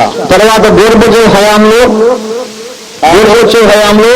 गोर्बेचोव के काल में రష్యా యూనియన్ సోవియట్ యూనియన్ కుప్పకూలిపోయి ఒక చిన్న దేశంగా మారిపోయింది. गोर्बेचोव के जो शासन काल में क्या हुआ, रशिया पूरा गिर गया और वो टुकड़े टुकड़े बन गया पूरा। రష్యా ముక్కలు చెక్కలైపోతుందని నేను రాసినప్పుడు నన్ను పిచ్చోడు అనుకున్నారు చాలా మంది. लोगों ने कहा था, जब मैं लिखा था कि रशिया एक दिन टुकड़े टुकड़े बन जाएगा, उन्होंने बोला कि ये लिखने वाला पागल है करके लोगों ने कहा। ఆ తర్వాత ఒకరోజు న్యూస్ పేపర్ లో హెడ్లైన్స్ లో వచ్చింది, ముక్క చెక్కలైన రష్యా.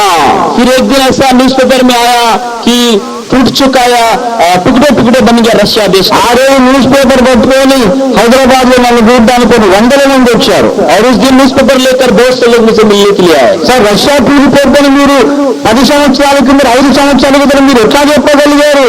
उन्होंने पूछा कि 10 साल पहले आपने कैसे बताया था कि रशिया गिर जाएगा करके? ఎట్లా చెప్పగలిగారండి? రష్యా కూలిపోతుందని మీరు ఎట్లా రాశారండి? रशिया गिरेगा करके आप कैसे बता सकते थे? कैसे आपने बताया? అరే బాబు, నేనేమి దేవుని గారి దేవుని యొక్క మాట, బైబిల్లో ఉన్న మాటలు నేను మీకు చెప్పానని చెప్పాను. मैंने बोला मैं कोई परमेश्वर नहीं हूँ, लेकिन बाइबल में जो दिया हुआ उसी को मैंने लिख के रखा। దేవుడు నాకు బయలుపరిచాడు ఆ విషయాలు. परमेश्वर ने मुझे बातें बताया है, బైబిల్లో రాసి పెట్టాడు ఆ విషయాలు. और ये सारी बातें बाइबल में बता के रखा है। पर రష్యా కూలిపోతుందని నేను రాసి నేను చెప్పాను, అలాగే కూలిపోయింది. रशिया गिरेगा करके लिखा था बाइबल में, मैंने लिख के लगा उसको। ऐसे అమెరికా మీదకి దేవుడు అగ్నిజ్వాలలు పంపిస్తాడు, అమెరికా కూలిపోతుందని కూడా నేను ఆనాడే రాశాను. బుక్ లో ఉంది, మీరు చదువుకోవాలి. और आप लोग पढ़ सकते हैं, अमेरिका एक दिन गिर जाएगा, उसके ऊपर आग का बादल होगा करके मैंने उनको लिख के लगाया। నిన్న మొన్న మనకు తెలుసు అమెరికాలోని న్యూయార్క్ సిటీలో और कल परसों की घटना हम जानते हैं, अमेरिका के न्यूयॉर्क सिटी में क्या घटना हुआ है। సెప్టెంబర్ 11వ తారీఖున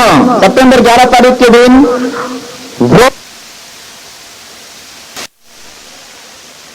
न्यूयॉर्क सिटी में क्या घटना हुआ है। సెప్టెంబర్ 11వ తారీఖున सितंबर 11 तारीख के दिन వరల్డ్ ట్రేడ్ సెంటర్ ఆ ప్రక్కన ఉన్నటువంటి భవన సముదాయం 210 అంతస్తుల భవనాలను ఉగ్రవాదులు కూల్చివేశారు. పేటమేడలా కూలిపోయి నేలమట్టం. 110 मंजिल का जो इमारत था वो वर्ल्ड सेंटर का पूरा वो नीचे गिर के ढेर बन गया। అమెరికా వాళ్ళు వెంటనే భూకరించారు, హింకరించారు, ఊరుకోమన్నారు, అది చేస్తాం ఇది చేస్తామన్నారు. నెల ఉంది, ఇప్పుడు ఏం చేయలేదు. और वो लोग बोला कि हम ये करेंगे वो करेंगे, उन्होंने बहुत कुछ बोला, लेकिन अभी तक उन्होंने कुछ नहीं कर सकते। నేను అప్పుడే చెప్పలేదు, కూర్చునే కరసత్తే ఏం చేయలేరు, దేవుని మాట నెరవేరుతుందంతే. अभी बोला ये लोग कुछ नहीं कर सकते क्योंकि प्रभु का उद्देश्य पूरा हो जाएगा। రష్యా కూలిపోతుందన్నాను, కూలిపోయింది. रशिया गिरे करके मैंने रशिया गिर गया। అమెరికా కూలిపోతుందని చెప్పాను, మొదలైంది. రష్యా అమెరికా కూలిపోవడం మొదలైందండి. अमेरिका का जो गिरना भी शुरू हुआ है। ఉగ్రవాదుల హిట్ లిస్ట్ లో కాలిఫోర్నియా నగరం ఉంది, షికాగో నగరం ఉంది. అమెరికాలోని ప్రతి ప్రధాన నగరం మీద ఉగ్రవాదులు దాడులు చేయబోతున్నారు. और अमेरिका के हर एक मुख्य नगर के ऊपर में उग्रवादी लोग अपना आक्रमण करने वाले हैं. ఈ నాటి వరకు అసలు దాడి ఎవరు చేశారో సరైన నిరూపణలు దొరకడం లేదు. और आज तक भी इसको प्रूफ नहीं मिल रहा है कि वास्तव में किसने वो घटना किया है. వాళ్ళు జపాన్ రిడార్లు వాళ్ళని మేము చేశామని ప్రకటించారు. और जापान रडार के लोगों ने बोला कि हम लोग किया करके. కాదు ఇజ్రాయెల్ వాళ్ళు ఏమన్నారంటే లిబియాలో ఉన్న ఉగ్రవాద సంస్థ చేసిందని ఇజ్రాయెల్ చెప్పారు. इसराइल के लोगों ने कहा था कि लिबिया के लोगों ने शायद किया होगा. అమెరికా వాళ్ళు అంటున్నారు ఒసామా బిన్ లాడెన్ చేశారు అంటున్నారు. अमेरिका के लोग बोलते हैं क्या ओसामा जो लादेन है वो किया होगा. నాకు తెలియదు బాబు నేను చేయలేదు అంటాడు Osama bin Laden. Osama bin Laden बोल रहा है कि मैंने नहीं किया, वो कौन किया मुझे नहीं मालूम बोल रहा है. కాదు నువ్వే చేసావు అంటారు అమెరికా. अमेरिका वाले बोलते हैं मैंने तू किया कर, वो लोग बोल रहे हैं. ప్రూఫ్ ఎక్కడ రుజువు ఎక్కడ అంటున్నారు వాళ్ళు. लोग बोल रहे हैं कि इसका सबूत क्या है, किसने किया है. రుజువు ఏం లేదు. उसके बाद कोई सबूत नहीं है. రుజువు లేకుండా నేను దాడి చేస్తామని అమెరికా వాళ్ళు అంటే అవతల వాళ్ళు ఊరుకోరు. अगर वो लोग बोलेंगे बिना सबूत के आक्रमण करते करके तो दूसरे लोग चुप नहीं रहे. మీరు అన్యాయంగా మా మీదకి వస్తే మేము మళ్ళీ దాడి చేస్తామని ఆఫ్ఘనిస్తాన్ అంటున్నారు. और वो लोग अगर तुम अन्याय रूप से हम पर आक्रमण करेंगे तो हम लोग भी आक्रमण करेंगे. ఈనాడు అమెరికా జపాన్ కు భయపడుతుంది. और अमेरिका जापान को डरता है. 50 ఏళ్ల క్రిందట రెండవ ప్రపంచ యుద్ధంలో 57 साल पहले 2000 जब दूसरे विश्व महायुद्ध में అమెరికా జపాన్ మీద ఆటం బాంబులు వేసింది. अमेरिका ने क्या किया था, जापान के ऊपर में आतंक बम डाल दिया. కనుక అమెరికా మీద మేము పగ తీర్చుకుంటామని జపాన్ లో ఉగ్రవాద సంస్థ బయలుదేరింది. अमेरिका के साथ बदला लेके करके आज जापान के लोग भी कुछ तैयारी कर रहे हैं. జపాన్ రెడ్ ఆర్మీ JRA ఒక ఉగ్రవాద సంస్థ బయలుదేరి और जापान रेड आर्मी करके जो है वो उग्रवाद संस्था शुरू हुआ है. అమెరికా వాళ్ళు ముందుగా ఏమనుకున్నారంటే మమ్మల్ని మించుకోలే నేనే ప్రపంచానికి రాజులు అనుకున్నారు. और अमेरिका के लोग सोचते थे कल तक कि हम बहुत महान लोग हैं, हमसे बढ़कर कोई नहीं है करके. ఇప్పుడు ఒక్కొక్క గడగడ ఓడికి చేస్తున్నాడు. इन अभी आपस में लोग घबराते हुए नाश होते जा रहे हैं. నేను అమెరికా నుంచి మా అక్కయ్య వచ్చింది. इसलिए अमेरिका से हमारी बहन आई थी. ఆమె చెప్తా ఉంది ఏంటంటే वो बता रहे थे అమెరికాలో ఎవరు విమానాలు ఎక్కడం లేదంటే ఇప్పుడు आज के दिन में ऐसा है अमेरिका में कोई हवाई जहाज चलना नहीं चाहते. కార్ డ్రైవ్ చేసుకొని పోయాం సార్ కనీసం ముందు ఎప్పటికైనా పోవచ్చు. और कार चलाते जाएंगे क्योंकि आराम से धीरे से जा सकते हैं लोग सोचे. విమానాలు ఎప్పుడు హైజాక్ చేస్తారో దేని పోటీ చంపుతారో తెలియడం లేదు. अभी ऐसा परिस्थिति है कि कौन किसको मारेगा, हवाई जहाज कब लगेगा किसी को नहीं मालूम. ఏమైపోయింది అగ్రరాజ్యం యొక్క పెక్కు వాళ్ళ గర్వం అంటే ఏమైపోయింది. अग्रराज्य जो अपने आप को घमंड होता है वो क्या होगा उस राष्ट्र का परिस्थिति. మొన్న ఒక విమానం నిండా జనం ఎక్కారట. परसों के दिन क्या हुआ कि एक विमान में कुछ लोग बैठे हुए थे. అమెరికా అందరూ తెల్ల వాళ్ళందరూ ఎక్కారు. 200 మంది ఎక్కారు. और अमेरिका के सारे लोग उसमें बैठे हुए थे. 200 మంది తెల్ల వాళ్ళందరూ ఎక్కారు. 200 अमेरिकन जो सफेद लोग हैं सब उसमें बैठे हुए थे. తర్వాత అరబ్ అన్ని వేసుకొని అరబ్ డ్రెస్ వేసుకొని ఒక 10 మంది టికెట్ తీసుకొని అదే విమానం ఎక్కారు. और वो विमान में 10 लोग अरबी लोग अरब का ड्रेस पहनकर वो लोग उसमें बैठे थे. వాళ్ళు ఎక్కగానే తెల్లలందరూ దిగిపోయారు. वो लोग 10 चलने के बाद सभी 200 लोग सब नीचे उतर गए. భయస్తుంది ఎవరేం చేస్తారో తెలియడం లేదు. उनको डर लगने लगा अभी कौन क्या करेगा मालूम नहीं. అమెరికా పెళ్లి మొదలైందండి. अमेरिका की शादी शुरू हुई. ఇప్పుడు అయిపోయి ఇంకా చాలా దాడులు జరుగుతాయి. अभी वो वाले ग्राहक भी आगे घटना हो सकती है. బైబిల్లో దేవుడు చెప్పిన ప్రవచనము నెరవేరి తీరుతుంది. बाइबल का जो भविष्यवाणियां हैं वो पूरी हो जाएगी. అమెరికా సర్వనాశనం అయిపోతుంది. अमेरिका एक दिन पूरा नाश हो जाएगा. ఇప్పుడే 78లో నేను చెప్పిన వాడు 2001లో నెరవేరుతుంది. और ये 78 में जो मैंने बात बताया तो 2001 में पूरा हो रहा है. ఎలా తెలుసు నాకు? ये बात मुझे कैसे मालूम है? బైబిల్లో సర్వశక్తి గల దేవుడు సెలవిచ్చిన భవిష్యవాణి. भविष्य में जो बातें होने वाली उसके बारे में बताने वाला भविष्य का परमेश्वर जो बाइबल का परमेश्वर है. మా దేవుడు ఆకాశం నుండి ఉన్నాడు. हमारा परमेश्वर आकाश में है. ఆయన తనకిష్టం వచ్చినట్లుగా సమస్తమును జరిగించుచున్నాడు. और वो अपनी इच्छा के अनुसार सब कुछ करता है. దేవుడు ముందుగా రాసి పెట్టిన ప్రకారము గ్రీకులు ప్రపంచమును పరిపాలించారు. जैसे वचन में लिखा है ग्रीक लोगों ने यूनान लोगों ने पूरे संसार को चलाया. బైబిల్ ముందుగా రాసిన ప్రకారము పారసీకులు ప్రపంచాన్ని ఏలారు. बाइबल लिखे के अनुसार पारसिक लोगों ने दुनिया को चलाया. బైబిల్ ముందుగా చెప్పిన ప్రకారం రోమా సామ్రాజ్యం ప్రపంచాన్ని ఏలింది. बाइबल के अनुसार रोमी लोगों ने एक संसार को चलाया. ఆ బైబిల్ ముందుగా చెప్పిన ప్రకారము గ్రేట్ బ్రిటన్ లో నుంచి అనేక దేశములు పుట్టుకొచ్చింది. ग्रेट ब्रिटेन में से अमेरिका देश बनकर वो इस प्रकार से उसका उन्नति हुआ. ఆ ప్రథమ సింహంలో ఇండియా కూడా ఒకటి తెలుసా మీకు? इन उस जवान सिंहों में से भारत भी एक सिंह है, मालूम है आपको? ఈనాడు మనకున్నటువంటి పీనల్ కోడ్ రాజ్యాంగం అంతా బ్రిటిష్ రాజ్యాంగం యొక్క కాపీ తప్ప ఇంకేం కాదు. आज हमारे देश का जो भी कानून बनाया गया है, जो भी नियम शास्त्र हमारे पास है, वो केवल ब्रिटेन की तरफ से हमको मिला हुआ है, उसी का हम कॉपी किए हैं सीधा. నువ్వు ఎంతన్నా గొప్పలు చెప్పుకో డబ్బా కొట్టుకోగాక. आप कितना भी गर्व करे, कितना भी अपने आप को ताली बजाओ. అసలు ఒక మాట చెప్తున్నా, స్వాతంత్రోద్యమము నడిపించినటువంటి కాంగ్రెస్ పార్టీని స్థాపించింది ఏపీ హ్యూమ్ అనే ఒక బ్రిటిష్ జాతీయుడు.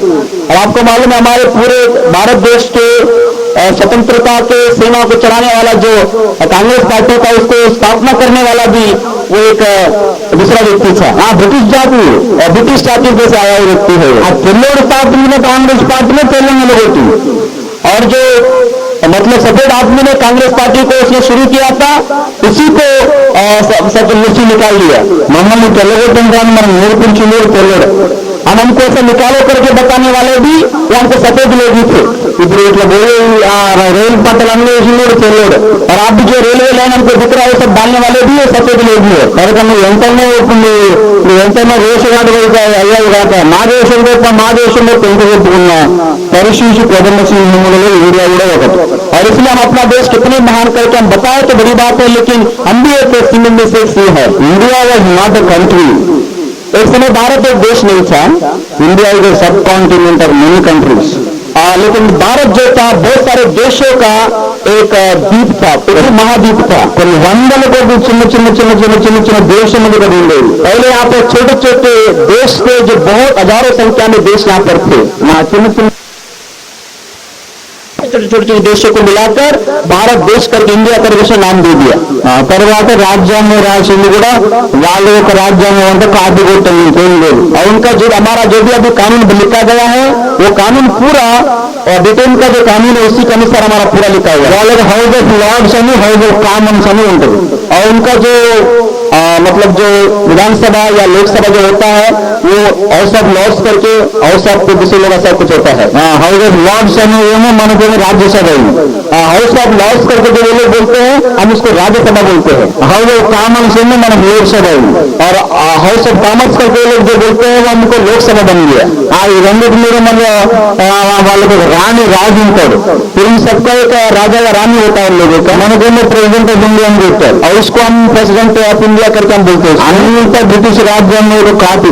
हमारे पास जो भी लिखा है कानून पूरा ब्रिटिश गवर्नमेंट का जो है उसी का कापी हमारे पास है. मेरा भारत महान है. हमारा भारत महान है. ఏం దాంట్లో అనుమానం లేదు. మహానే మన దేశం. हमारा देश बहुत महान है, इसमें कोई शक नहीं है. కానీ ఈ దేశంలో అనేక వందల దేశాలను ఒక్క దేశం చేసింది బ్రిటిష్ అధికార ఛత్రం. लेकिन ये सारे अलग अलग छोटे छोटे देशों को मिलाकर एक भारत देश को रूप में बनाने वाला वास्तव में ब्रिटेन है.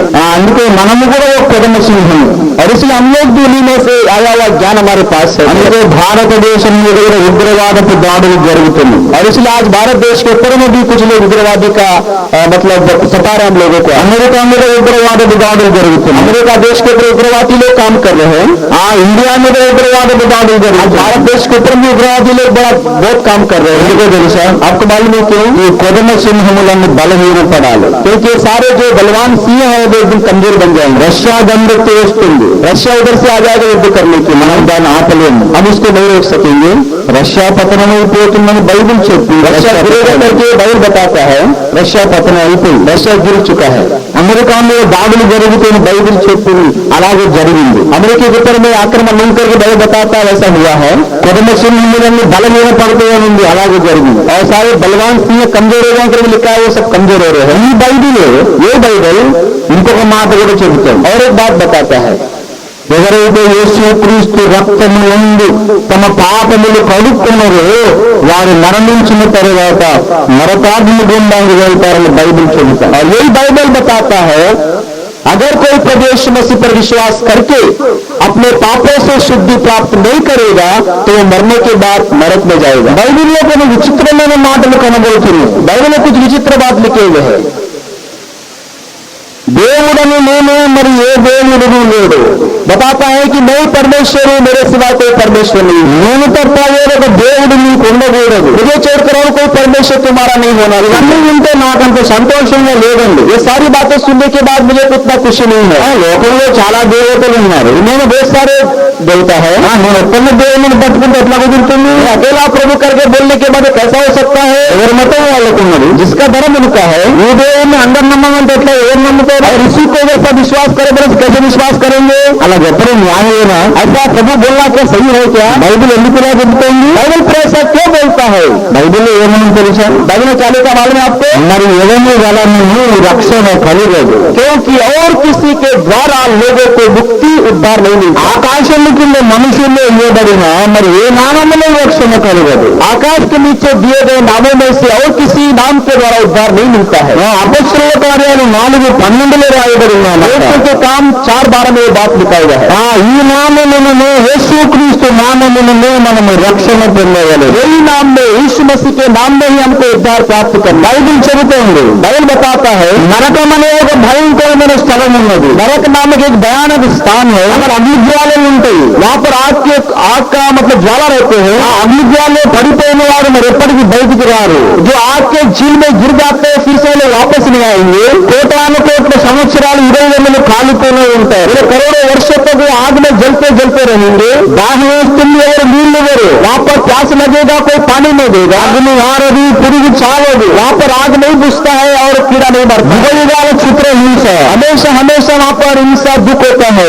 ఆ హింసను తప్పించుకోవాలంటే वही दुख को अगर बचाना है, ఈ భూమి మీద బ్రతికుండగానే మన పాపములు మనం కడుక్కోవాలి. पृथ्वी में जब हम जिंदा है उसी समय हमारे पापों से हम शुद्ध होना चाहिए। పాపాలు ఎలా కడుక్కోగలం? हम अपने पापों कैसे धो सकते हैं? మనము చేసే పుణ్య కార్యముల వల్ల, మత పూజలు భక్తి కార్యముల వల్ల మన పాపాలు కడుక్కోవాలి. हमारे धर्म के कामों के द्वारा, पूजा पुनस्कार के द्वारा ये पापों से शुद्ध नहीं हो सकते। పాపములను కడగడానికి हमारे पापों को शुद्ध करने के लिए ఆ పరమాత్మే నరావతారం ఎత్తి वही परमात्मा परमेश्वर एक मनुष्य बनकर दुनिया में आया। యేసుక్రీస్తు అనే మనిషిగా ఈ భూమి మీద పుట్టి यीशु मसीह के रूप में मनुष्य बनकर दुनिया में आया। మన పాపములకు ప్రాయశ్చిత్తముగా ఆయన బలిగా మరణించి తిరిగి లేచాడు. हमारे पापों के प्रायश्चित्त के रूप में वो अपना प्राण देकर मरकर फिर से जीवित हुआ। రక్తము చిందింపకుండా పాప క్షమాపణ కలుగదు. बिना लहू बहाए पापों की क्षमा नहीं मिलता है। ఆ పరిశుద్ధ రక్తాన్ని యేసుక్రీస్తు ప్రభు మన కొరకు కార్చాడు. इस पवित्र लहू को प्रभु यीशु मसीह हमारे लिए उंडेला। యేసు రక్తము ప్రభు పాపములను మనల్ని పవిత్రులుగా చేయు. प्रभु यीशु मसीह का लहू हमें सब पापों से हमें शुद्ध करता है। యేసు కాక ఇంకెవరు మన కొరకు బలి కాలేదు. यीशु को छोड़कर और कोई भी हमारे लिए बलिदान नहीं हुआ है। అందుకే యేసు అన్నాడు, इसलिए यीशु बताता है నేను మార్గమును సత్యమును मार्ग, सच्चाई और जीवन नहीं हुई। నా ద్వారా తప్ప ఎవడును మోక్షానికి రాడు. मेरे बिना कोई मोक्ष में नहीं जाएगा। ఈ మాటలు నమ్మొచ్చా? क्या ये बातें विश्वास योग्य है? నమ్మవచ్చా ఈ మాటలు? इन बातों को विश्वास कर सकते हैं? ఇరాన్ లో ప్రభుత్వం మారిపోతుందన్నారు, మన కళ్ళ ముందే మారింది. ईरान का राजा बदलेगा करके कहा तो बदल गया हमारे सामने। రెండు జర్మనీలు ఒకటైతే ఉన్నాడు, మన కళ్ళ ముందే జరిగింది. दो जर्मनी एक जर्मनी होगा करके बताया तो हमारे सामने एक जर्मनी हुआ है। సోవియట్ యూనియన్ కూలిపోతుందన్నాడు, మన కళ్ళ ముందే सोवियत यूनियन गिर जाए करके प्रभु ने कहा हमारे सामने गिर गया है। అమెరికా మీద దాడులు జరుగుతాయన్నాడు, మన కళ్ళ ముందే జరిగింది. अमेरिका के ऊपर में आक्रमण होगा करके कहा है वैसा हमारे सामने हुआ है। యేసును నమ్మని వారు నరకాగ్ని గుండానికి వెళ్తారని బైబిల్ చెబుతుంది. यीशु पर जो विश्वास नहीं करते नरक में जाएंगे करके बाइबल में कहा है। మిమ్మల్ని భయపెట్టాలని కాదు, आपको डराने के लिए नहीं है। మిమ్మల్ని భయపెట్టి మతం మార్పులు చేయాలని కాదు. आपको डर बताकर आपका धर्म बदलना नहीं चाहते। మీ మతాలు మారిస్తే మాకేం పైసలు రావండి. आपका धर्म बदलने से हमको कोई पैसा नहीं मिलेगा। మా అన్నలు, మా తమ్ముళ్ళు, అక్క చెల్లెళ్ళు, लेकिन हमारे भाई बहन, हमारे जो लोग हैं, నరకాగ్ని గుండానికి వెళ్ళడం నాకు ఇష్టమే లేక వారి కొరకు సువార్త చెబుతున్నాను. वे लोग नरक में जाना हम नहीं चाहते, इसीलिए हम लोग ये सुसमाचार बताते हैं। బైబిల్ సెలవిస్తున్న ఏ మాట ఏమో నిరర్ధకము కానివ్వదు. बाइबल में जो भी लिखा हुआ वो कभी भी व्यर्थ नहीं होगा। బైబిల్లో కనపడుచున్న దేవుడు, बाइबल का जो बात परमेश्वर है, ఆకాశం ముందున్న దేవుడు, आकाश का वो परमेश्वर है। మానవుల రాజ్యంలో సమస్తము తనకు ఇష్టం వచ్చినట్టు मनुष्य జరిగిస్తుంది. के राज्यों को सारे अपनी इच्छा के अनुसार चलने वाला वो परमेश्वर है। ఆయన మన కొరకు బలి అయి తిరిగి లేచిన దేవుడు. वो हमारे लिए बलिदान होकर तीसरे दिन फिर से जीवित हुआ है। ఆయన్ని మనం ఆరాధిద్దాం. उसको हम आराधना करेंगे, ఆయన మీద మనం నమ్మకం उसके ఉంచుదాం. ऊपर हम विश्वास करेंगे। మన ఊహలు మన కల్పన కథలు విడిచిపెట్టేద్దాం. हमारे युवाओं को, हमारे कल्पना कहानियों को हम छोड़ देंगे। ఏ దేవుడైతే మన కొరకు ప్రాణం పెట్టి తిరిగి లేచినాడో ఆయన్ని మన దేవునిగా जो స్వీకరిస్తాం. प्रभु ने हमारे लिए प्राण देकर जीवित है उसी को हम विश्वास करेंगे। యేసును నమ్మడము దేశద్రోహము కాదండి. यीशु पर विश्वास करना देश का द्रोह करना नहीं है। క్రైస్తవులుగా ఉంటే దేశభక్తులుగా ఉండాలనేది అబద్ధం అండి. अगर मसीह लोग बनेंगे तो देशभक्ति में रह करके सोचना ये गलत बात है। నేను దేశభక్తుడను. मैं एक देशभक्ति व्यक्ति हूँ।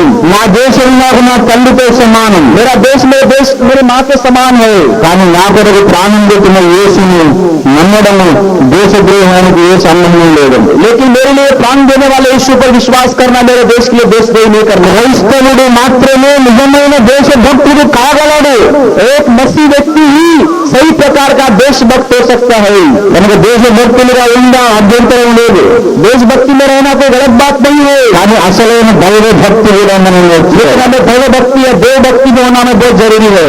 దేశభక్తులమైనంత మాత్రం నరకం తప్పించుకోలేము. देशभक्ति हम बनने से नरक को हम लोग नहीं बच सकते हैं। నరకం తప్పించుకోవాలంటే దైవభక్తి కావాలి. अगर नरक में से हमको बचना है तो हमको ईश्वर भक्ति होना चाहिए। నిజమైన దేవుడు ఎవరో గ్రహించాలి. सच्चा परमेश्वर कौन है हम उसको जानना चाहिए। యేసుక్రీస్తు ప్రభు ప్రకటిస్తుంది, यीशु मसीह कहता है నేను మాత్రమే పాపములు క్షమించగలను. मैं केवल पापों को क्षमा करता हूँ। ఈ లోకమును నేను నడిపించుచున్నాను. इस संसार को मैं चलाता हूँ। ఈ లోకాన్ని నేను ప్రారంభించాను. इस संसार को मैंने शुरू किया है। ఈ లోకాన్ని నేను అంతము చేయబోతున్నాను. संसार को मैं अंत करने जा रहा हूँ। నా వైపు చూచి రక్షణ పొంది मेरे ओर देखकर तुम उद्धार प्राप्त करो। ప్రార్థన చేసుకుందాం. आइए हम प्रार्थना करें। అందరూ తలవేరు. सब लोग आके बनकर आंख सिरे को झुकाए। చాలాసేపు ఓపికగా దేవుని వాక్యం విన్నారు. ప్రియులారా, మీకు ధన్యవాదాలు. आप लोग बड़े हिम्मत के साथ, धीरज के साथ वचन को सुना है। आप सभी को बहुत धन्यवाद। అయితే విన్న వాక్యమును ఒకసారి ధ్యానము చేయండి, జ్ఞాపకం చేసుకున్నాను. सुने वचन को एक बार ध्यान करेंगे, मनन करेंगे। బైబిల్ గ్రంథములో రాసిన ప్రతి ఒక్క మాట అక్షరం అక్షరం నెరవేరుతూ ఉన్నది. बाइबल का जो बात लिखा है वो एक एक अक्षर पूरा हो रहा है। మన కళ్ళ ముందు అమెరికా మీద అగ్ని జ్వాలలతో దాడి జరిగింది. हमारे आंखों के सामने अमेरिका के ऊपर में आग के द्वारा आक्रमण किया गया है।